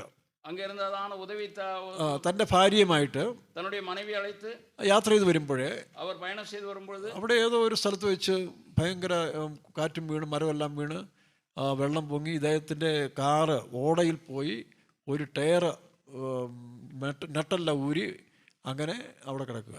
അവർ പയണം ചെയ്തിരിക്കും പൊழுது பெரிய காற்றில் சிக்கி வளையில சிக்கி அவருடைய வண்டி பயணம் செய்ய முடியாத அளவுக்கு ഒരു കാടിനോട് ചേർന്ന സ്ഥലമാണ്. കാട്ടുപകുതി. രാത്രി അവർ ഭയപ്പെട്ടു. അവർ ഇരവ് നേരത്തിൽ ഭയந்தார்கள். കാട്ടുമൃഗങ്ങളെല്ലാം അടുത്തൊക്കെ ഉള്ളതാണ്. കാട്ടുമൃഗങ്ങളെല്ലാം അടുത്തുള്ളതാണ്. കാട്ടു ജീവനുകൾ. ഒരു മനുഷ്യരവിടെങ്ങും ഇല്ല. ഒരു മനുഷ്യരും അങ്ങ് ഇല്ല. ഇവരിന്ന് ആകെ വേർത്തു. കാരണം ഒരു ടയറിൻ്റെ നട്ടെല്ലാം പൊട്ടി അല്ല ഒഴിയാൻ പോയി. ഒരു ടയറിനുடைய നട്ടുകളെല്ലാം ഉളകി പോയി വിട്ടത്. ഇനി അങ്ങനെ നട്ടില്ലാതെ ടയർ ഇടുന്നത്? എപ്പോഴും നട്ടില്ലാமல் ടയറെ പോട്ട്. ഇവരിങ്ങനെ ആകെ അസ്വസ്ഥരായി, മൈൻഡ് കൊളാബറേഷനായിട്ട് പ്രയാസം നിൽക്കുമ്പോഴേ அவர்கள் குழப்பமடைந்திருக்கிற அந்த நேரத்தில் ഇവർ നോക്കുമ്പോൾ ഒരു വിരൂപനായി താടിയൊക്കെ വളർത്തി ഒരു അപരിഷ്കൃതനായ ഒരു പ്രാന്തൻ അതുവഴി പോകുന്നുണ്ട്. அந்த அந்த வழியாக ஒரு பைத்தியம் பிடித்தவர் போன்ற தாடி வளர்த்த ஒருவர் போகிறார். ഇവർക്ക് പിഴ പേടിയായി. കാരണം அவருக்கு பயம். പ്രാന്തനല്ലേ, அவர் പൈത്യക്കാരൻ அல்லவா. ഇവ കുറെ നേരം അങ്ങോട്ട് പോയിട്ട് തിരിച്ചു വന്നു. அவர் கொஞ்சம் முன் சென்று திரும்பி வந்தார். എന്നാ സംഭവിച്ചു? என்ன நடந்தது? ഒന്നുമില്ല. ஒண்ணுமில்லை. ഇവർക്ക് പേടിയാ, ഒന്നുമില്ലെന്ന് പറഞ്ഞു. இவர் பயந்து ஒண்ணுமில்லை. അവൻ പിന്നെയും പോയി. அவர் പിന്നെയും പോனார். കുറച്ച് പോയിട്ട് പിന്നെ തിരിച്ചു വന്നു. கொஞ்ச தூரம் போய் പിന്നെയും திரும்பி வந்தார். എന്നാ നടന്നത് എന്താന്ന് പറ, എന്നാ വിഷയം? என்ன நடந்தது சொல்லுங்கள். അടുത്തൊക്കെ കാട്ടുമൃഗങ്ങളുണ്ട്, എല്ലാം പിടിച്ച് തിന്നും നിങ്ങളെ. കാട്ടുമൃഗങ്ങൾ உங்களை பட்சித்து விடும், சொல்லுங்கள். കാര്യം പറയാൻ പറഞ്ഞു. என்ன காரியம் சொல்லுங்கள். ഞങ്ങളുടെ ടയറിൻ്റെ നട്ടെല്ലാം പോയി, ഇനി നട്ടില്ല, എല്ലാ നട്ടും പോയി, ഇനി ഈ ടയർ ഇടാനായിട്ട് നട്ടില്ലെന്ന് പറഞ്ഞു. இந்த டயர்ல இருக்கிற நட்டெல்லாம் உருகி போனது, போடுவதற்கு நட்டு இல்லை. സ്റ്റെപ്പിനി ഉണ്ട്, ஸ்டெப்னி இருக்கிறது, നട്ടില്ല. நட்டு இல்லை. ഈ പ്രാന്തം പറയും അത്രേ ഉള്ളൂ. இவ்வளவுதானா என்று அந்த பைத்தியக்காரர். IAS പഠിച്ച പാർട്ടികളാണ്, IAS முடித்தவர்கள், ഡെപ്യൂട്ടി കളക്ടറാണ്. அவர் உதவி. ആ സമയത്ത് ബുദ്ധി പോയില്ല. அவருக்கு அந்த நேரத்தில் அந்த அறிவு போகவில்லை. അതുകൊണ്ട് എല്ലാ IAS-കാരും ഡെപ്യൂട്ടി കളക്ടറായാലും IPS-കാരായാലും IFS-കാരും അവർ മനുഷ്യരാണ്. அவர்கள் எந்த உயர்ந்த கல்வியுடையவர்களான കുറെ പുസ്തകങ്ങൾ വായിച്ചു പോയതുകൊണ്ട് എല്ലാ കാര്യത്തെ കുറിച്ച് അറിവ് വേണമെന്നില്ല. പുസ്തകങ്ങളെ വാസിക്കുന്നതിനാൽ എല്ലാ കാര്യത്തിനും അറിവ് கிடைக்கும். അപ്പൊ അവരെ നമ്മൾ താഴോട്ട് കൊണ്ടുപോകല്ല, ഏത് മനുഷ്യൻ ഉയർത്തിക്കൊണ്ട് പോകുന്നതാണ് നമ്മുടെ ജ്ഞാനം. അത് ഒരുവരെ കീഴേ തള്ളുവതല്ല, ഉയർത്തി കൊണ്ടുപോകുന്നതാണ് നമ്മുടെ. അപ്പൊ ഈ പ്രാന്തൻ എന്ന് പറഞ്ഞു, ചേടാ നിങ്ങളുടെ 3 ടയറിൽ 4 നട്ട് വീതം ഇല്ലേ? ஒவ்வொரு 3 டயர்லயும் 4 நட்டுகள் வீதம். അതിൽ ഓരോ നട്ടിങ് എടുക്കേ, അതിൽ ஒவ்வொரு நட்டுகளை எடுங்க, എന്നിട്ട് ഇതിലോട്ട് ഇടാൻ പറഞ്ഞു. ആ ബുദ്ധി IAS-കാർക്ക് പോയില്ല. இந்த IAS-കാർക്ക് அந்த புத்தி போகவில்லை. IAS-കാരൻ അവിടെ ചീത്ത വിളിച്ചിട്ട് കാര്യമുണ്ടോ? IAS-കാരൻ എന്ന് சொல்லுവല്ലേ. പ്രാന്തൻ പറഞ്ഞത് IAS-കാരൻ ഏറ്റെടുത്തില്ലേ? அந்த പൈത്യക്കാരൻ சொன்னത് IAS-കാരൻ. അതുകൊണ്ട് നിങ്ങൾ ഈ സോഷ്യൽ മീഡിയകൾ അങ്ങോട്ടും ഇങ്ങോട്ടും കുസ്തി ഉണ്ടാക്കി അവനെ നശിപ്പിക്കാൻ നോക്കാതെ, സ്പർദ്ധ ഉണ്ടാക്കാതെ നിങ്ങൾ അതിന് മേളിൽ സംസാരിക്കേ. നിങ്ങൾ സോഷ്യൽ മീഡിയയിൽ കുറിച്ച് ചർച്ച ചെയ്യാமல் அதற்கு மேல അങ്ങനെ നിങ്ങൾ പ്രത്യേകിച്ച് ബന്ധുക്കോസുകാരോട് ഞാൻ പറയാണ്, നിങ്ങൾ അങ്ങനെ ശീലിക്കേ. നിങ്ങൾ അപ്പടി പഴകി വാരുങ്ങൾ. ചുമ്മാ വെള്ളയിട്ട് മീശ ഒടിച്ചോണ്ട് ചുമ്മാ ഇങ്ങനെ ഈ പറഞ്ഞ പോലെ പ്രശ്നം ഉണ്ടാക്കുന്നവരായി തീരാതെ. നാം വെള്ളയും പോട്ട് മീശയും പഠിത്ത് നാം പ്രശ്നക്കാരളായി ഇരിക്കക്കൂടാതെ. താടി വളർത്തിയിരുന്ന നിങ്ങൾക്ക് അലർജി, താടി വളർത്തി അവനെ കണ്ട അലർജി. താടി വളർത്തിയാലേ, താടി വളർത്തുകളെ പാത്താ നമുക്ക് പിടിക്കാതെ. വേറെ ചിലർക്ക് മുടി വളർത്തിയാൽ അവരെ അലർജി, മുടി വളർത്തുകളെ പാത്താ പിടിക്കാതെ. പക്ഷേ അതിലും സൂക്ഷിക്കേണ്ടത് അത് നാം കവണമായി, ഈ കപടഭക്തി കൊണ്ട് നടക്കുന്നവന്മാരെ, കപടഭക്തിയാളർകളെ കവണമായി. ടി യു തോമാച്ചാൻ പറയും, ഒരു പാപിയെ മാനസാന്തരപ്പെടുത്താൻ ഒരു പ്രശ്നവുമില്ല.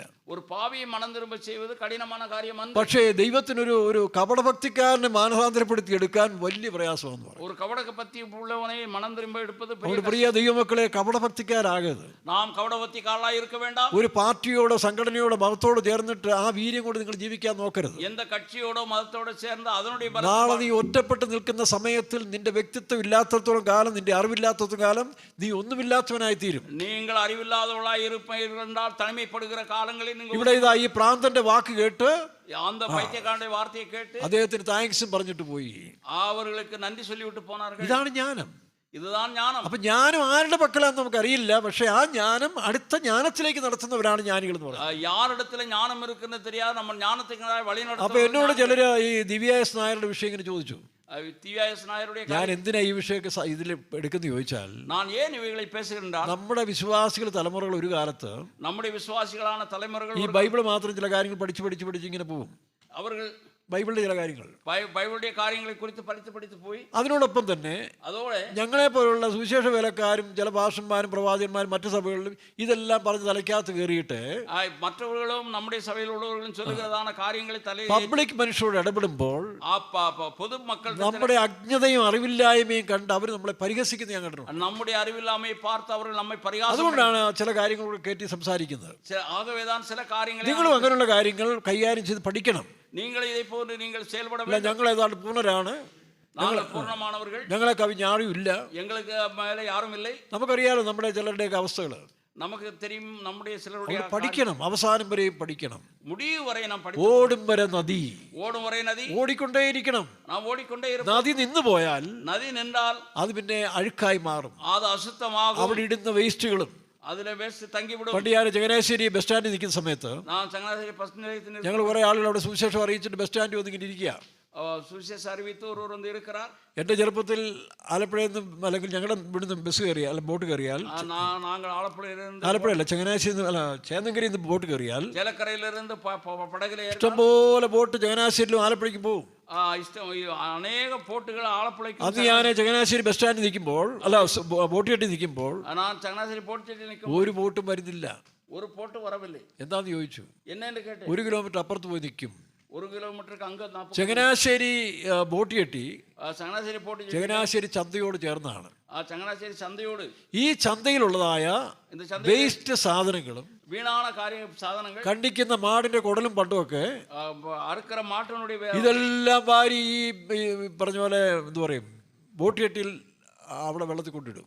അവർ அந்த போட்டு செட்டியினுடைய இடத்துல கொண்டு வந்து ആരും അറിയുന്നില്ല. ഇത് ആരാ?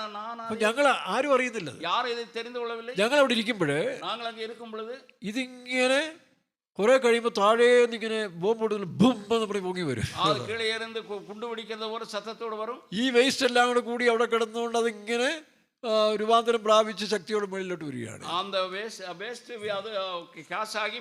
ഇതുപോലെ നമ്മൾ ഓടിക്കൊണ്ടേയിരിക്കണം, പഠിച്ചുകൊണ്ടേയിരിക്കണം. ഏറ്റവും നല്ല സത്യമാണ് ബൈബിൾ. മികവും നല്ല സത്യം വേദാമം. അത് നന്നായി പഠിക്കണം. മറ്റു ചില നല്ല കാര്യങ്ങൾ ആര് പഠിപ്പിച്ചാലും പഠിക്കണം. നല്ല കാര്യത്തെ അങ്ങനെ നമ്മുടെ ഡിക്ഷണറി, നമ്മുടെ ലൈബ്രറിയിൽ, നമ്മുടെ അട്ടവണയിലെ ലൈബ്രറിയിൽ നമ്മൾ നല്ല കാര്യങ്ങൾ സൂക്ഷിക്കുന്നവരായി തീരണം. നാം നമ്മുടെ അല്ലെങ്കിൽ എനിക്കറിയാവുന്നതാണ് ശരിയെന്ന് പറഞ്ഞു നടന്നാൽ ഇന്ന് ഈ മതങ്ങൾ തമ്മിൽ അടിക്കുന്ന പോലെ, രാഷ്ട്രീയങ്ങൾ അടിക്കുന്ന പോലെ മനുഷ്യർ തമ്മിൽ അടിച്ച് ചാകേണ്ടി വരും. ഞാൻ சொல்வதுதான் சரி என்று சொல்லிக் கொண்டே இருப்போம் என்றால் மனிதர்களுக்குள்ளே நாம் அடித்து சாக வேண்டும். അത് ആ ഗതികേട് നിങ്ങൾക്ക് വരരുത്. அந்த கதிகேடு உங்களுக்கு. അതുകൊണ്ടാണ് ഞങ്ങൾ ഇങ്ങനെ ചില കാര്യങ്ങൾ ചേർത്ത് പഠിപ്പിക്കുന്നത്. ആകവേദാൻ ചില കാര്യങ്ങൾ കാരണം ഇവിടെ തന്നെ ഞാൻ അനുഭവിച്ചിട്ടുണ്ട്. അതുകൊണ്ടാണ് പറയുന്നത്. ഈ പെന്തക്കോസ്ത് വിഷയം തന്നെ ചിലരിൽ നിന്ന് അനുഭവിച്ചിട്ടുണ്ട്. ഞാൻ இந்த മാർക്കറ്റുകളിലെ ചിലരെ അനുഭവിച്ചു. യാതൊരു അറിവും പരിജ്ഞാനവും ഇല്ലാത്ത ചില പറയാൻ ബുദ്ധിമുട്ടുണ്ട്. എന്നാലും ചില മനുഷ്യർ ജ്ഞാനമില്ലാതെ ചില മനുഷ്യർ ഉണ്ടാക്കുന്നതായ ചില വികൃതികൾ, അവർ കൊണ്ടുവരുന്ന ചില വേണ്ടാത്ത കാര്യങ്ങൾ, മറ്റുള്ളവരെ മോശമായി സംസാരിക്കുന്നവർ, മറ്റുള്ളവരെ കുറിച്ച് തവറായി പേശി, അറിവില്ല. അറിവില്ലാതെ, അതാണ് കർത്താവ് പരിജ്ഞാനമില്ലായ്കയിൽ ഈ ജനം നശിച്ചു പോകുന്നു. അറിവില്ലാത്തതിനാൽ എൻ ജനങ്ങൾ അളിகிறார்கள். ബാക്കിയെല്ലാം ഉണ്ട്, പക്ഷെ പരിജ്ഞാനമില്ല. എല്ലാം ഇരിക്കുന്നത് ജ്ഞാനമില്ല. അത് കണ്ടെത്തണം. അതേ കണ്ടുപിടിപ്പോ മനസ്സിലാവുന്നു. അപ്പോൾ ദിവ്യാസ് നായരുടെ 3 കാര്യങ്ങൾ ഞാൻ പറയാം. ദിവ്യാസ് നായരുടെ 3 കാര്യം. അത് അവരുടെ അല്ലത്, അത് അവരുടേതല്ല. വേറൊരു ഇംഗ്ലീഷ് ഒരു സഹോദരി ക്രിസ്റ്റീന എന്ന് പറഞ്ഞൊരു സഹോദരി, കൃഷ്ണ എൻகிறதான സഹോദരി ആംഗ്ലത്തിൽ എഴുതിന, കൃഷ്ണ അല്ല ക്രിസ്റ്റീന എൻகிறதான സഹോദരി ആംഗ്ലത്തിൽ എഴുതിയ കവിത അവർ കൊണ്ടിട്ടു. അതേ അവരൊരു കത്തോലിക്ക സ്ത്രീയായിരുന്നു. കത്തോലിക്ക സ്ത്രീ. അതുകൊണ്ടാണ് അതിനകത്ത് പറഞ്ഞിരിക്കുന്ന ഒരു കാര്യം ദിവ്യ ട്രാൻസ്ലേറ്റ് ചെയ്തിട്ടില്ല.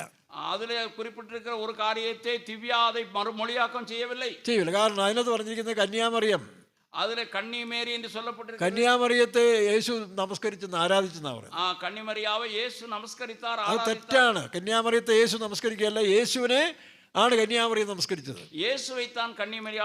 ലൂക്കാസ് സുവിശേഷം 1-ാം അധ്യായത്തിൽ പറയുമ്പോൾ എന്റെ കർത്താവ് എന്ന് പറഞ്ഞുകൊണ്ട് മറിയ വാഴ്ത്തുന്ന കാര്യങ്ങളോട് കാണുന്നുണ്ട്. അത് 3-ാം നൂറ്റാണ്ടിന് ശേഷമുള്ള ക്രിസ്തീയ മതമാണ്. 3-ാം നൂറ്റാണ്ടിന് പിറകുള്ള ക്രിസ്തീയ മതമാണ്. സറാമേസ് ദേവിയും കുഞ്ഞും, അതായത് ഈ പറഞ്ഞ നിമ്രോദിന് ശേഷം, നിമ്രോദ് മരിച്ചതിന് ശേഷം നിമ്രോദ് അവതാരമെടുത്ത് തന്നിൽ ജനിച്ചാന്ന് പറയുന്ന സറാമീസും അവളുടെ കുഞ്ഞും, അങ്ങനെയാണ് അമ്മയും കുഞ്ഞും മെഡോണ എന്ന് പറയുന്ന സംസ്കാരം. അത് മാനസാന്തരപ്പെടാത്ത കോൺസ്റ്റന്റൈൻ ചക്രവർത്തിക്ക് ശേഷം ഈ ആചാരങ്ങൾ ക്രിസ്തുമതത്തിൽ കടന്നതാണ് ഈ അമ്മയും കുഞ്ഞും. இந்த சூரிய தேவதையும் குழந்தையும் என்கிறதான அந்த தத்துவம் 3-ஆம் நூற்றாண்டுக்கு பின் சபைக்குள்ளே கடந்து வந்தது. അതാണ് അമ്മയും കുഞ്ഞും. அதுதான் தாயும் குழந்தையும். അല്ല, യേശു ക്രിസ്തുവിന്റെ അമ്മയായ മറിയം, യേശു ക്രിസ്തുവിന്റെ തായാകിയ മറിയാൾ, അവർ വിശുദ്ധയായ സ്ത്രീയായി ജീവിച്ചു. അവൾ പരിശുദ്ധവാട്ടിയായി வாழ்ந்தாள். പക്ഷെ ബൈബിൾ പറയുന്നത് അവരെ ഈ യേശു ക്രിസ്തു ജനിക്കും വരെയും യോസഫ് അവരെ പരിഗ്രഹിച്ചില്ല. വരെയും യേശു ക്രിസ്തു പിറക്കും വരെയിലെയും യോസേപ്പ് അവരെ അറിയവിல்லை. പിന്നീട് അവർക്ക് സന്തതികൾ ഉണ്ടായിരുന്നു. പിൻപ് അവർക്ക് കുഴந்தைകൾ പിറന്നത്. അത് നിഷേധിച്ചിട്ട് കാര്യമുണ്ടോ? അത് മറക്ക முடியுமா? മതം അതിനെ നിഷേധിച്ചിട്ട് പിന്നെ കന്യാത്വം പറഞ്ഞിട്ട് കാര്യമുണ്ടോ? മതം அதை എതിർത്ത് കന്യാത്വത്തെ പേശിക്കൊണ്ടിരുന്നാൽ ശരിയാകും. അപ്പൊ ആരാധിച്ചെന്നുള്ളത് ദിവ്യ ട്രാൻസ്ലേറ്റ് ചെയ്തില്ല. அப்படி ஆராதித்ததே திவ்யா மறுமொழியாக. കാരണം ആ അറിവ് ദിവ്യയ്ക്ക് ഉണ്ടെന്ന് അതിന്റെ അർത്ഥം. அப்பொழுது அந்த சிறந்த அறிவு அவர்களுக்கு இருக்கிறது. അത് നേട്ടമല്ലേ? അത് ഒരു ഹൈന്ദവ സ്ത്രീ, അത് ഒരു വിശേഷമല്ലവാ? ഈ ക്രിസ്തുമതക്കാർ പ്രചരിപ്പിക്കുന്നതായ ആ ഫോൾസ് ഡോക്ട്രിൻസ് പോലും തിരിച്ചറിവുള്ളവളാണെങ്കിൽ അവരെ നമ്മൾ സാധാരണ കുറച്ച് കാണാൻ പാടില്ല. அந்த கிறிஸ்தவர் அல்லாத அந்த அம்மா இந்த மாதிரியான காரியத்தை அவர்கள் மறைத்து அவர்கள் சரியான அறிவுடையவர்களாக இருப்பார்கள் என்றால் நாம் சாதாரணமாக நினைக்க முடியுமா? இரண்டாவது യേശു കർത്താവെന്ന് പറയുന്നു. യേശു കർത്താവെന്ന്, യേശു ആണ്ടവർ. ആ ആംഗ്ലിക്കൻ അല്ലെങ്കിൽ ആ പറഞ്ഞ സ്ത്രീ ബ്രസീലുകാരിയായ ക്രിസ്റ്റീന, ബ്രസീലുകാരിയായ அந்த ക്രിസ്റ്റീന ഈ കവിത എഴുതിയപ്പോൾ, இந்த കവിത എഴുതും பொழுது ആഫ്രിക്കക്കാർക്ക് വലിയ സന്തോഷമായി. യേശു ഞങ്ങളെ പോലെ കറുത്തതാണ്. യേശു ഞങ്ങളെ പോன்ற കറുത്തവരുണ്ട്. ആഫ്രിക്കയിൽ സന്തോഷപ്പെട്ടാர்கள். ചിലര് നമ്മൾ പറയും, നമ്മുടെ വേലക്കാർ മാറി വരുമ്പം ഏത് ജാതിയാന്ന് ചോദിക്കത്തില്ല. ചിലര് ஊழியர்கள் மாற்றலாகி வரும்போது நீங்கள் என்ன இனம் என்று கேட்பார்கள். ഓ അപ്പം നമ്മ ജാതിയാ, இவர் நம்முடையவர். പണ്ട് ബാബു ജോർജ് ഇവിടെ കുമ്പളി പണ്ട് പ്രസംഗിക്കാൻ വന്നപ്പോഴേ, ബാബു ജോർജ് ഊழிയർ ഇങ്ങനെ വന്ന് പ്രസംഗിക്കാൻ വന്ന പൊழுது, ഞാൻ പേര് മാറ്റി പറയാ, പേരെ മാറ്റി ചൊല്ലുക, നമ്മുടെ തങ്കവേലു ആരാണ്ടൊക്കെ പേര് മാറ്റി പറയാം കേട്ടോ, അദ്ദേഹത്തിന് പറയുന്നതിന് പ്രയോജനം. അപ്പം ബാബു ജോർജ് തമിഴിലാണ് പ്രസംഗിക്കുന്നത്. ബാബു ജോർജ് അവർ തമിഴിൽ പേശിനാர்கள். ബാബു ജോർജ് ഇവിടെ എല്ലാം വേല ചെയ്തുകൊണ്ടിരിക്കുകയല്ലേ, അവർ ഇങ്ങെല്ലാം ഊഴിയം ചെയ്യുക. പിന്നെയും കൂട്ടത്തിലുണ്ടായിരുന്നല്ലോ. പിന്നെയും കൂടെ ഇരുന്നാ. ഞാൻ ഉദാഹരണം മാത്രമായിട്ട് ഇപ്പം അതാ രണ്ടുപേര് പറയുന്നത്. കാരണം അതാകുമ്പോൾ നമുക്ക് ധൈര്യമായിട്ട് പറയാം. ആകെ ഇന്ന് രണ്ടുപേരെയും ധൈര്യമായി ചൊല്ലലാം. അറിയാതെ ആരെങ്കിലും പേര് വിളിച്ചു കഴിഞ്ഞാൽ ചിലപ്പം പ്രസംഗം നിർത്തേണ്ടി വരും. വേറെ யார் பேரையும் சொன்னா பிரச்சனை வர வாய்ப்பு இருக்குது. പ്രസംഗം നിർത്തേണ്ടി വരും. പ്രസംഗത്തെ നിർത്ത വേണ്ടിയത് വരും. ദൈവത്തിന് സ്തോത്രം. കർത്തർക്ക് സ്തോത്രം. അപ്പൊ ബാബു ജോർജ് ഇവിടെ എല്ലാം നല്ല വേല ചെയ്തുകൊണ്ടിരിക്കുന്ന മനുഷ്യനല്ലേ. ബാബു ജോർജ് അവർ ഇങ്ങെല്ലാം ഊഴിയം ചെയ്തു. തമിഴ്നാട്ടിലെ പ്രസിൽ ഈ തമിഴ് പുസ്തകം ട്രാൻസ്ലേറ്റ് ചെയ്ത് നല്ല തമിഴ് പുള്ളിക്കറിയാം. അവർ തമിഴകത്തിലെ നമ്മുടെ പ്രസിലെ തമിഴാക്കം ചെയ്ത് അവർക്ക് തമിഴ് നന്നായി ഒരുപാട് വൊക്കാബുലറി പുള്ളിക്കുണ്ട്, ഭാഷ, ഒരുപാട് മൊഴി ജ്ഞാനം இருக்கிறது. അപ്പൊ അതുവരെയും ബാബു ജോർജ് മലയാളിയാണെന്നാണ് പലരും ചിന്തിച്ചോണ്ടിരുന്നത്. അതുവരെയും മലയാളി എന്ന് അവരെ നിனைத்தார்கள். ആക്ച്വലി അവർ മലയാളമാണ്. അവർ മലയാളി தான். കുമളി വന്ന് പ്രസംഗിക്കുമ്പോൾ കുമളിക്ക് വന്നവർ നല്ല തമിഴിലാണ് പ്രസംഗിച്ചത്. നല്ല തമിഴിലെ പേശിനാർ. അപ്പൊ ബെന്നിയും തങ്കവേലും കൂടെ ചെന്ന് ചോദിക്കുക, ബെന്നിയും തങ്കവേലും പോയി കേട്ടാர்கள். അണ്ണൻ നമ്മ ആളാന്ന് ഇപ്പത്താൻ തെരിയെന്ന് പറഞ്ഞു. അണ്ണേ നീங்க நம்ம ஆளுங்கிறது இப்பதான் தெரியுது. അണ്ണൻ തമിഴ് പേശുമ്പോഴാണ് അണ്ണൻ നമ്മ ആളാന്ന് ഇപ്പൊ തെരിയത്. അണ്ണൻ തമിഴിലെ പേശുന്ന പോതാ നീங்க நம்ம ആളിന് தெரியுது. അപ്പൊ ഈ ബന്ധങ്ങളൊക്കെ ഉണ്ട്. തെറ്റെന്ന് പറയാനോ, ഭാഷ സ്പിരിറ്റ്, ജാതി സ്പിരിറ്റ്, മൊഴി ഉറവ്, ജാതി ഉറവ്. ഒരു യാക്കോബക്കാരൻ ഉപദേശിയാ വരുന്നെങ്കിൽ യാക്കോബക്കാരൻ അമ്മച്ചിക്ക് ഒരു സന്തോഷം വരും. വന്ന ഊഴിയർ മണർകാടാണെങ്കിൽ ചോദിക്കുകയും വേണ്ട, മണർകാട്ട് കേൾക്കവേ വേണ്ട. ഇതൊക്കെ സ്വാഭാവികമായിട്ടുള്ളതാ.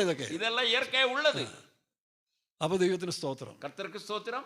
അപ്പോൾ നാം വളരണം, നാം വളർന്നുകൊണ്ടിരിക്കണം, അറിവിലേ വളരണം, നാം വളർന്നുകൊണ്ടേ ഇരിക്ക വേണ്ടും, അറിവിൽ വളർന്നുകൊണ്ടേയിരിക്കും, അറിവിൽ വളര വേണ്ടും. അതാണ് തിരുവള്ളൂരും പറഞ്ഞത്, ദൈവജനമൊക്കെ പറയുന്നത്. ആകവേദാൻ തിരുവള്ളൂർ. അപ്പൊ യേശു കർത്തവനായിരുന്നു പറഞ്ഞപ്പോൾ ആഫ്രിക്കർക്കെല്ലാം വലിയ സന്തോഷം ഉണ്ടായി. യേശു കർമ്മ നിറത്താർ എന്ന് சொல்ல ആഫ്രിക്കകൾ സന്തോഷപ്പെട്ടാർ. അവർ പറയും ഞങ്ങളുടെ യേശു കർത്തതാണ്. ഞങ്ങളുടെ യേശു കർമ്മ നിറത്താർ. യേശു പറയത്തില്ല ഞാൻ വെളുത്താന്ന് പറയത്തില്ല. യേശു ഞാൻ വെള്ള എന്ന് சொல்லவில்லை. വെള്ളക്കാർ പറഞ്ഞ യേശു വെളുത്തതാണ്. വെള്ളക്കാരൻ சொல்றாൽ യേശു വെളുത്തവർ. യേശു വെള്ളക്കാര് അവര് വെള്ളക്കാരുടെ യേശുവിനെ പറ്റി വരയ്ക്കുമ്പോൾ വെള്ള യേശുവിനെ വരയ്ക്കത്തുള്ളൂ. വെള്ളയர்கள் യേശുവെ വരയ്ക്കും பொழுது അവர்கள் വെളുപ്പാக വരയ്க்கிறார்கள். എന്നാൽ യേശുവിനെ കുറിച്ച് ഒരു കളർ വേദപുസ്തകത്തിൽ പറയുന്നുണ്ട്. അതാ രസം. യേശുവെ കുറിച്ച് ഒരു നിറം ചൊല്ലപ്പെട്ടിരിക്കുന്നു. യേശയ്യ 53 വായിക്കുമ്പോൾ യേശയ്യ 53 അവൻ അഴകുമില്ല സൗന്ദര്യവുമില്ല. അവർക്ക് വാക്യം വായിച്ച് കണ്ടാൽ ആഗ്രഹിക്കത്തക്ക രൂപവുമില്ല. കാണും പൊழுது വിരുമ്പത്തക്ക രൂപം അവർക്കില്ലേ. അപ്പൊ അതിൽ നിന്ന് എന്ത് മനസ്സിലാക്കാം? യേശു അത്ര വെളുത്താലും ഇല്ലല്ലോ. എവിടെ? ക്രൂശിൽ കിടക്കുമ്പോഴേ, അവർ സിലുവയിൽ ഇരിക്കും പൊழுது. അതേ പറഞ്ഞു, നമുക്ക് അറിവ് കൂടുന്തോറും നമ്മൾ ഇതിനെല്ലാം നിസ്സാരമായി വ്യാഖ്യാനിക്കാൻ കഴിയും. യെശയ്യാ 53 രണ്ടാം വാക്യം. അവന് രൂപഗുണമില്ല, കോമളത്വമില്ല, കണ്ടാൽ ആഗ്രഹിക്കത്തക്ക സൗന്ദര്യവുമില്ല. അപ്പൊ പിന്നെ വെളുത്താണെന്ന് അല്ല കറുത്താന്ന് പറഞ്ഞാലും കുഴപ്പമില്ല. പക്ഷെ അതല്ല അതിന്റെ അർത്ഥം. അതല്ല അതിന്റെ അർത്ഥം. എന്നാൽ മണവാട്ടി എന്ന് പറയുന്ന ഉത്തമയുഗത്തിൽ മണവാട്ടി അവളെ കുറിച്ച് വ്യാഖ്യാനിക്കുമ്പോൾ മണവാട്ടി അവരെ കുറിച്ച് ചൊല്ലുമ്പോൾ അവൻ വെണ്മയും ചുവപ്പും ഉള്ളവൻ. അവർ വെണ്മയും ചുവപ്പുമാണവർ. അപ്പൊ നിങ്ങൾ പറയാത്ത ഒന്നുകൂടെ പറഞ്ഞിരിക്കുക, നിങ്ങൾ ചൊല്ലാത ഒരു കാര്യം, വെണ്മയും ചുവപ്പും ഉള്ളവൻ. വായിച്ചേ, എന്റെ പ്രിയൻ വെണ്മയും ചുവപ്പും. ഉത്തമഗീതം 5:10 വാക്യം. 5:10. എന്റെ പ്രിയൻ വെണ്മയും ചുവപ്പുമുള്ളവൻ. എന്റെ പ്രിയൻ വെണ്മയും ചുവപ്പുള്ളവൻ 10,000 പേരിൽ 10,000-ങ്ങളിൽ. അപ്പോൾ കറുത്തതാണ്, വെള്ളമാണ്, ചുവപ്പാണ്. നിങ്ങളുടെ കളർ എന്തുവാ? മണവാട്ടി, യേശുവിന്റെ മണവാട്ടിയാ നിങ്ങളുടെ കളർ എന്തുവാ? യേശുവിന്റെ മണവാട്ടിക്ക് ഉങ്ങളുടെ ഒരുപാട് കളറുണ്ട്. എന്റെ കളർ ഗോതമ്പ് കളറാ കേട്ടോ. ഇപ്പൊ ഇച്ചിരി കൂടെ കളർ മങ്ങിയെന്നുള്ളേ ഉള്ളൂ. പക്ഷേ ഗോതമ്പിന്റെ കളറാ. ഒരിക്കലും ഒരാളെ പറഞ്ഞു, ചില സമയത്ത് പാസ്റ്ററെ കണ്ടാൽ വെളുത്തിരിക്കും, ചിലപ്പോൾ കണ്ടാൽ വേറെ കളറാന്ന് പറയും. ஒருவர் சொன்னார் சில நேரங்களில் வெள்ளை கலர், சில நேரங்களில் கலர் மாறி விடுகிறது. അതിൻ്റെ അടുത്ത് ഓന്തിൻ്റെ കളറൊന്നുമില്ല, ஓனானுடைய கலர் അങ്ങനെ വ്യാഖ്യാനിക്കരുത്. அப்படி தவறாய் வியாக்கியானிக்காதீர்கள். Pastor K C. വോരീസ് നല്ല വെള്ളയാണ്, பாஸ்டர் கேசி வர்க்கீஸ் அவர்கள் നല്ല വെള്ളക്കളർ. நிறமுடையவர். അദ്ദേഹം പ്രവചിക്കുന്ന സമയത്തിൽ அவர் தீர்க்க தரிசனம் നാം കണ്ടുകൊണ്ടിരിക്കുക അദ്ദേഹത്തിൻ്റെ മുഖം ഇങ്ങനെ ചുമപ്പ് കളർ കയറും. அவருடைய முகம் அப்படி சிவப்பாய் மாறும். കാരണം അവൻ്റെ ആ ജീവൻ നിന്ന് ദൈവത്തിൻ്റെ ആത്മാവ് പ്രവചിക്കുന്നു. அந்த அவருக்குள்ள இருந்து தேவனுடைய ஆவியானவர் അങ്ങനെ ചുവപ്പ് കളർ കയറി പ്രവചിച്ചാൽ சிவப்பு நிறமாகி அவர் അത് അച്ചട്ടായിട്ട് അങ്ങനെ തന്നെ அவர் தீர்க்க தரிசனம் உறுதியாக நிறைவேறும். 1986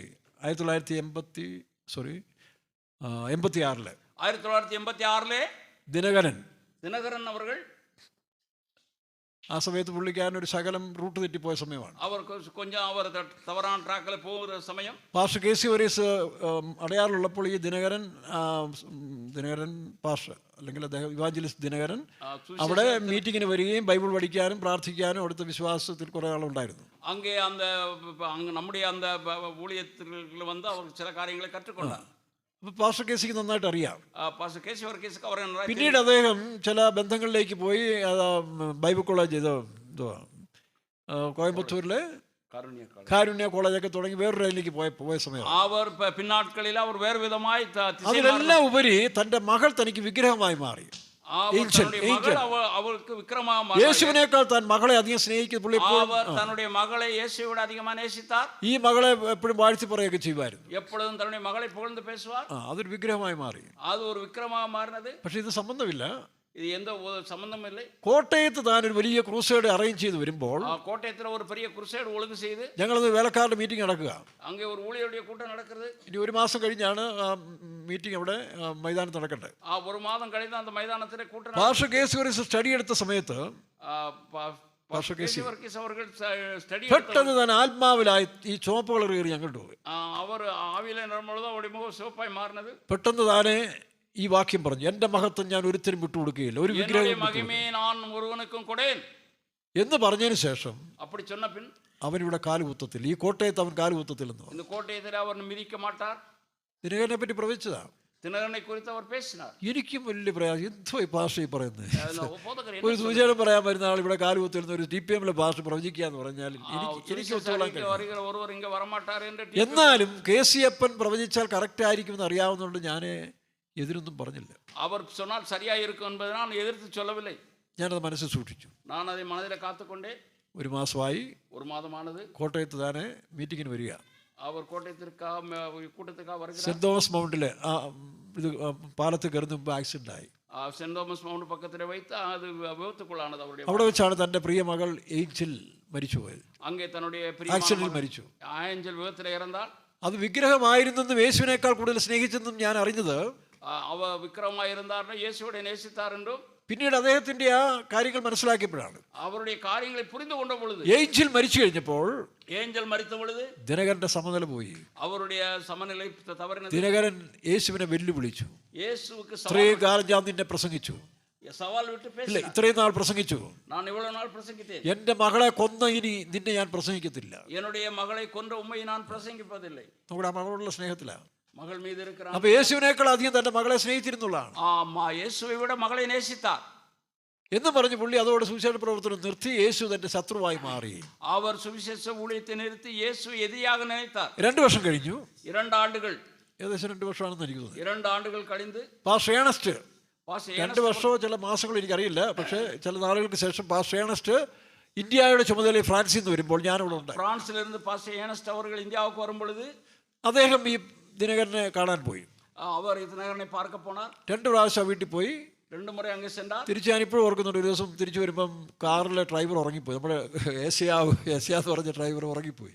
അവർ ഒരു മുறை തിരുമ്പി വരുമ്പോഴത് അന്ത എസ് എൻகிற ഡ്രൈവർ ഉറങ്ങി വിട്ടു. പുള്ളിയെ ബുദ്ധിമുട്ടിക്കുന്നു പറഞ്ഞ് പുള്ളി ഓട്ടോറിക്ഷയിൽ കയറി പോരുകയായത്. ഓട്ടോറിക്ഷയിൽ കയറി അവർ ഒരു ഓട്ടോറിക്ഷയിൽ കയറി വന്നാൽ അവർ ഞാനിപ്പോഴും ഓർക്കുന്നുണ്ട് ആ കാര്യം. അതെ, ഞാൻ ഇപ്പോഴും നിனைக்கிறேன். അങ്ങനെ താനെ പാസ്റ്റർ ഏണസ്റ്റ് ദിനകരന്റെ അടുത്ത് പോയി പ്രാർത്ഥിച്ച് ദിനകരൻ നേരെ പ്രവചിച്ചു.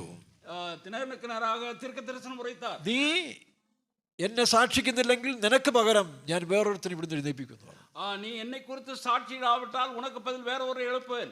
ആ പ്രവചനത്തിൽ ദിനകരന്റെ ആ പിശാചം പോയി. அந்த தீர்க்க தரிசனோடு தினகரனிலிருந்து சாத்தான் போனான். ദിനകരൻ വീണ്ടും സുവിശേഷം അറിയിക്കാൻ തുടങ്ങി. மீண்டும் தினகரன் சுவிசேஷம் அறிவித்தார். 87 ഒക്ടോബറിൽ പാസ്റ്റർ ഏണസ്റ്റ് മരിക്കുമ്പോൾ 87 പാസ്റ്റർ ഒക്ടോബറിൽ മരണമടയും പൊழுது ഈ ദിനകരൻ വന്ന് പരസ്യമായ സാക്ഷി പറഞ്ഞ കാര്യം പറയുന്നത്. இந்த தினகரன் வந்து அவர் பகிரங்கமாய் சாட்சி அளித்தார். ഇന്ത്യയിലെ ഈ അപ്പോസ്തലനാണ് എന്നെ തിരിച്ചു കൊണ്ടുവന്നത്. இந்தியாவுடைய இந்த அப்போஸ்தலனை திரும்பி வர செய்தார். ഇല്ലെങ്കിൽ ഞാൻ നരകത്തിൽ പോയനെ. ഇല്ലാവിട്ടാൽ ഞാൻ നരകത്തിലേക്ക് ഞാൻ എൻ്റെ യേശുവിനേക്കാൾ അത് എൻ്റെ മകളെ സ്നേഹിച്ച് വിഗ്രഹമായപ്പോൾ ആ വിഗ്രഹം ലോകത്തിൽ നഷ്ടപ്പെടാതിരിക്കാൻ വേണ്ടി യേശു അവളെ അങ്ങ് എടുത്തു. ഞാൻ അറിഞ്ഞിരുന്നില്ല. എന്ന് ദിനകരൻ ആ ഫ്യൂണറൽ സർവീസിന് പരസ്യമായ സാക്ഷി പറഞ്ഞത് എല്ലാവരും കേട്ടു. ഞാനും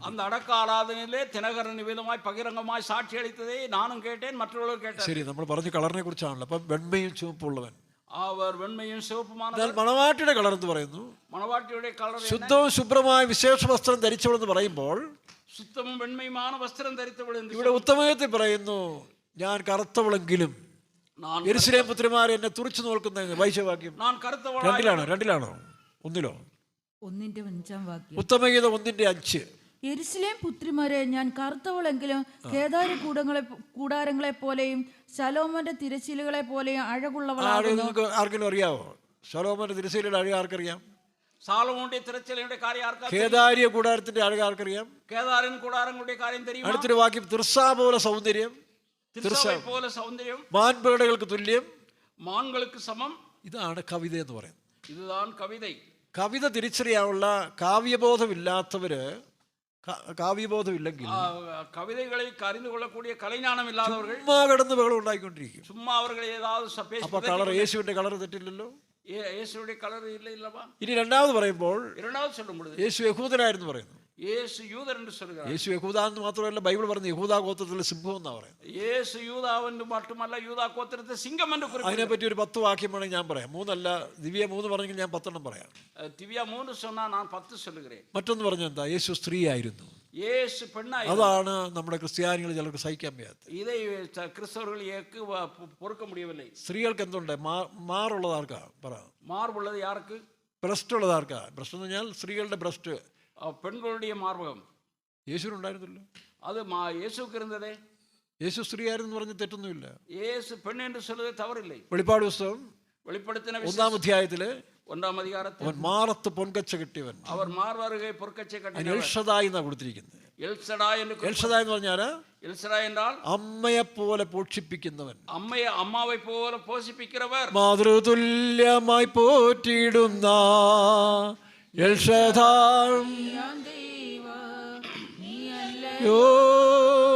മാതൃതുല്യമായി പോറ്റിയിടുന്ന എൽഷദായിയം.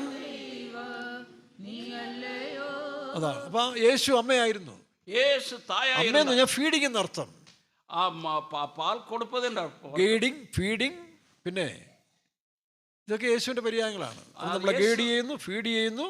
യേശു പാതുകാക്கிறார், പാൽ കൊടുக்கிறார். അപ്പൊ ഇതിന്റെ ആത്മീയ അർത്ഥത്തിലേക്ക് വ്യാഖ്യാനിക്കുമ്പോൾ, ഇതിന്റെ ആവിക്കുரிய അർത്ഥത്തെ വിളക്കുമ്പോൾ, ആ കവിത വായിച്ചപ്പോൾ എനിക്കിങ്ങനെ മലര് പൊട്ടി വരുന്ന പോലെ യേശുവിന്റെ വ്യാഖ്യാനങ്ങൾ ഒരുപാട് വന്നു. യേശുവെ കുറിച്ചതാണ് വ്യാഖ്യാനം എന്ന കവിതയെ പഠിച്ച പൊழுது വന്നത് അനേകமாக. അതാണ് ആത്മീയമായി നമ്മൾ കാണുന്നത്. സലോമോന്റെ കവിതകളൊക്കെ വായിക്കുമ്പോൾ എന്തുമാത്രം അർത്ഥങ്ങൾ അതിനകത്ത് കൊടുത്തു. സാലോമോന്റെ കവിതകളെ വാസിക്കുമ്പോൾ അതുകൊണ്ട് ഇതിനേക്ക് വിമർശിക്കാൻ പോകാതെ ഇങ്ങനെ മറുപടി കൊടുക്കേ. വിമർശിക്കാമൽ നിങ്ങൾ നല്ല പതിലെ കൊടുക്കുക. ഒരുപക്ഷെ ആ സഹോദരിയുടെ അവതരണത്തിൽ എനിക്ക് വലിയ സന്തോഷമുണ്ടായി. എത്ര ഭയഭക്തിയോടാണ് അവർ അവതരിപ്പിച്ചത്. മര്യാദയുടൻ ഭക്തി, അവർക്ക് യേശുവിനുള്ളതായ വലിയ വിശ്വാസവും പ്രത്യാശയും ആ അവതരണത്തിൽ കാണുന്നുണ്ട്. അവർ ആണ്ടോർ മീത് ഇരിക്കുന്ന നമ്പിക്കയും എതിർപാർപ്പും. നമ്മളെ പോലുള്ളതായ ഈ മനസാക്ഷി ഇല്ലാത്ത പാസ്റ്റർമാരോ ക്രിസ്ത്യാനിയോ ഇതിനൊക്കെ വ്യാഖ്യാനിക്കാൻ പോയാൽ അവർക്കുള്ള വിശ്വാസങ്ങൾ കളയുന്നല്ലേ നമ്മുടെ വേല. അവരുടെ കുറിച്ചതാണ് കാര്യത്തെ തവറായ യേശുവിന്റെ വലിയ ആളുകളാണെന്ന് അഭിമാനിച്ചുകൊണ്ട് ഇവന്മാരൊക്കെ ചാടുന്നത്. പക്ഷെ ഇവനൊന്നും യേശുവിനെ പറ്റി ഒന്നും അറിയത്തില്ല. ചുമ്മാതെ ബഹളം ഉണ്ടാക്കുകയാണ്. അങ്ങനെ ബഹളം ഉണ്ടാക്കി ശീലിച്ചതായ പെന്തക്കോസ്തുകാരെ ക്രിസ്ത്യാനിയോട് ഞാൻ മറ്റൊരു പറയേണ്ട ആവശ്യം നമുക്കില്ല.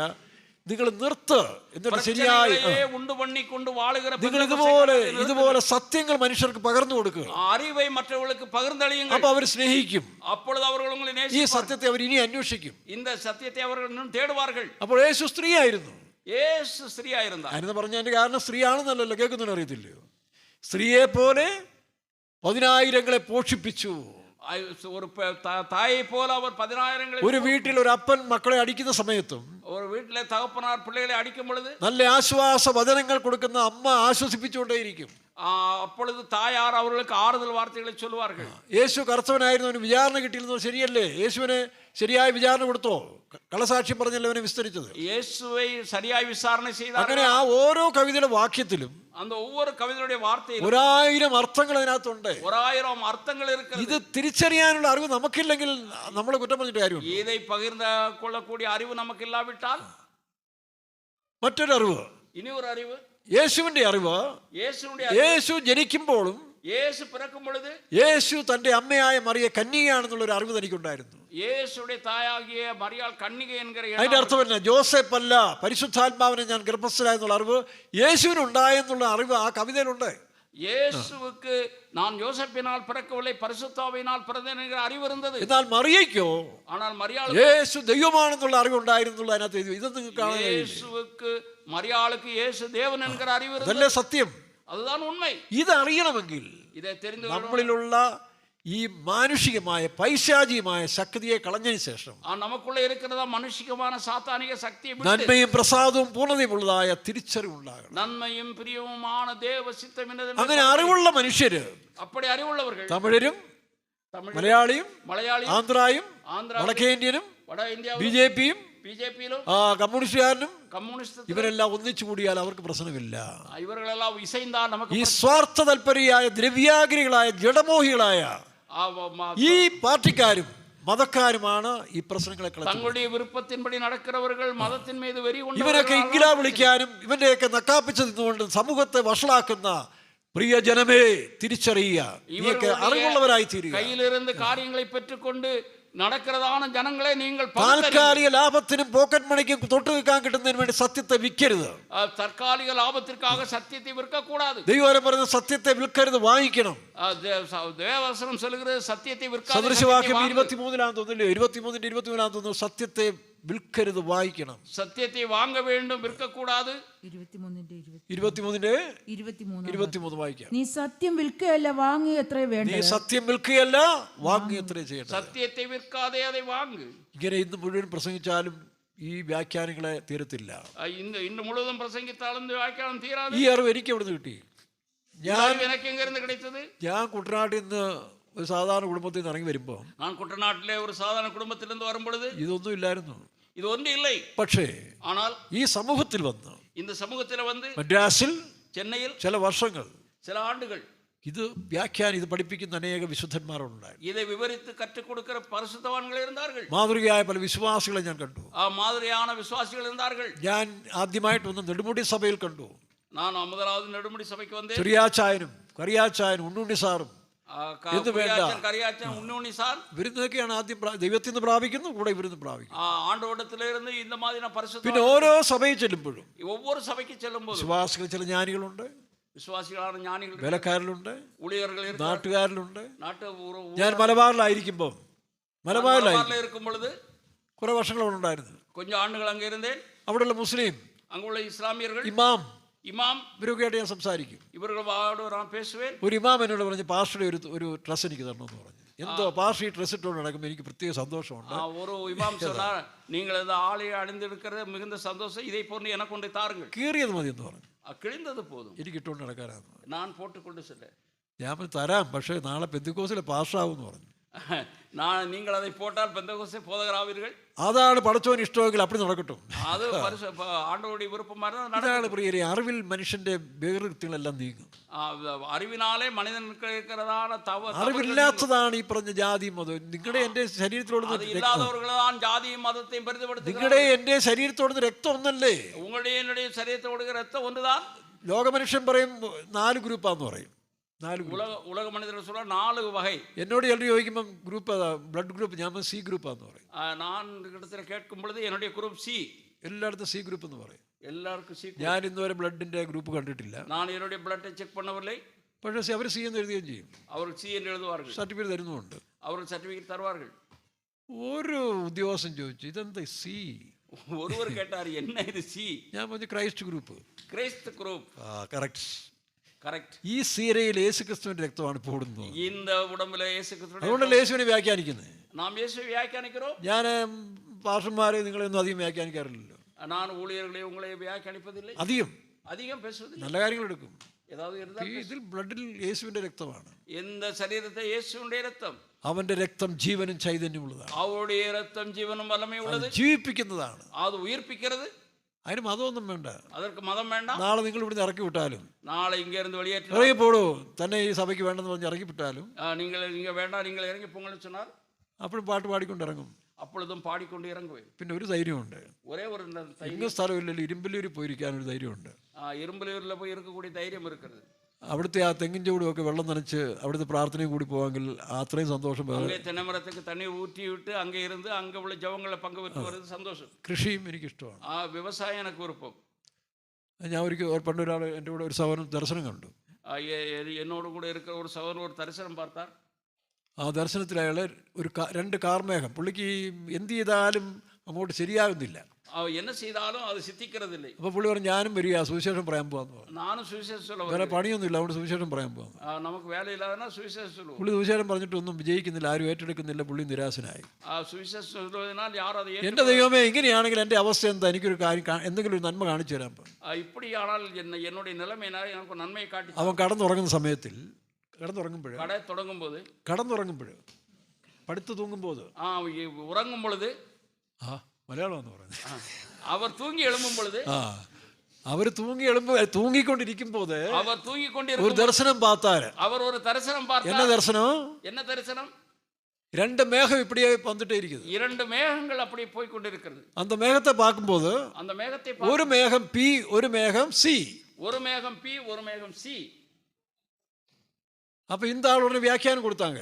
உடனே ஒரு வியாக்கியானித்தார். മലയാളം പറയാൻ ഇഷ്ടമില്ല, മലയാളം പറഞ്ഞു ഞാൻ തമിഴ് പറയാം. இந்த ஆளு வியாக்கியானத்தை கொடுத்தா. ഇയാള് വ്യാഖ്യാനിക്കാൻ തുടങ്ങി. O P C. P C George അല്ല. உடனே இந்த ஆள் வியாக்கியானம் எடுத்தாங்க. இது என்ன பின்னு சொன்னா பிரீச். பி என்று சொன்னால் பிரசங்கம் பண்ணுவது. Breach Christ, C Christ. അങ്ങനെയാണ് പുള്ളി പ്രസംഗിക്കാൻ പോയി, പക്ഷേ പരാജയപ്പെട്ടു പോയി. அப்படி போய்த்தான் அவர் தோல்வி அடைந்தார். அப்போ இன்னொரு பாஸ்டர் வியாக்கியானிச்சு கொடுத்தாங்க. இன்னொரு ஊழியர் விவரித்தார். அதுக்கு இன்னொரு வியாக்கியானம் கூட இருக்குது. அதற்கு இன்னொரு வியாக்கியானம் இருக்கிறது. அது என்ன? பிளான்ட் கோர்ன். அதாவது കൃഷി ചെയ്യുക. അവർ വ്യവസായം ചെയ്യുക. വിത്ത് വിതയ്ക്കുക, കൃഷി ചെയ്യുക, വ്യവസായം ചെയ്യുക. അതിനുശേഷമാണ് ഞാനും அதற்கு பின்புதான் ஒவ்வொரு ഫെയ്ത്തോമിലും ஒவ்வொரு விசுவாச வீட்டிலும் preach Christ and plant corn. preach Christ அதே போல plant corn. அதனால விஷமில்லாத நல்ல காய்கறி சாப்பிட்டே இருக்குது. விஷமில்லாத நல்ல காய்கறி உணவுகளை சாப்பிடுகிறோம். நல்ல பழம் வழக்கம், நல்ல பழ வழக்கங்களை சாப்பிடுகிறோம். മറ്റുള്ളവർക്ക് കൊടുക്കുന്നത്, பிறருக்கும் கொடுக்கிறோம். അതിനാൽ ஆகவே நீங்கள் எல்லாரும் ഈ பிசி preach Christ கிறிஸ்துவை பிரசங்கியுங்கள் and plant corn. நீங்கள் விவசாயம் வெறும் preach Christ மட்டும் போதாது. வெறும் இயேசு கிறிஸ்து மீதியான சமயம் leisure time மீதம் இருக்கிற நேரங்களிலே நீங்க plant corn. நீங்கள் விவசாயம் எல்லாரும் வீடுகள் அப்படி செய்யுங்க. எல்லா വീടുകളും அப்படி ചെയ്യുங்கள். ഊഴിയക്കാരെ കൂടെ ഞാൻ ഇത് എന്ത് പറയും, ഏവതൽ കൊടുക്കുന്നുണ്ട്. ഊഴിയക്കാർക്ക് എന്താ ഏവതൽ കൊടുക്കുന്നുണ്ട്. ஊழியக்காரருக்கு ஆண்டவர் அந்த ஏவுதலை கொடுக்கிறார். ഞാൻ കൂടെ കൊടുക്കുന്നത്. நான் ஊழியர்களுக்கு அவிதமாய் சொல்லுகிறேன். அப்படி செய்கிறதுனால நமக்கு சரீரத்துக்கு ஒரு பெரிய சந்தோஷம், உடலுக்கு ஒரு நல்ல சுகம், ஒரு எக்ஸசைஸ், ஒரு உடற்பயிற்சி, அதிலிருந்து நன்மை உண்டாகிறது. அதிலிருந்து நமக்கு நன்மை வரும்.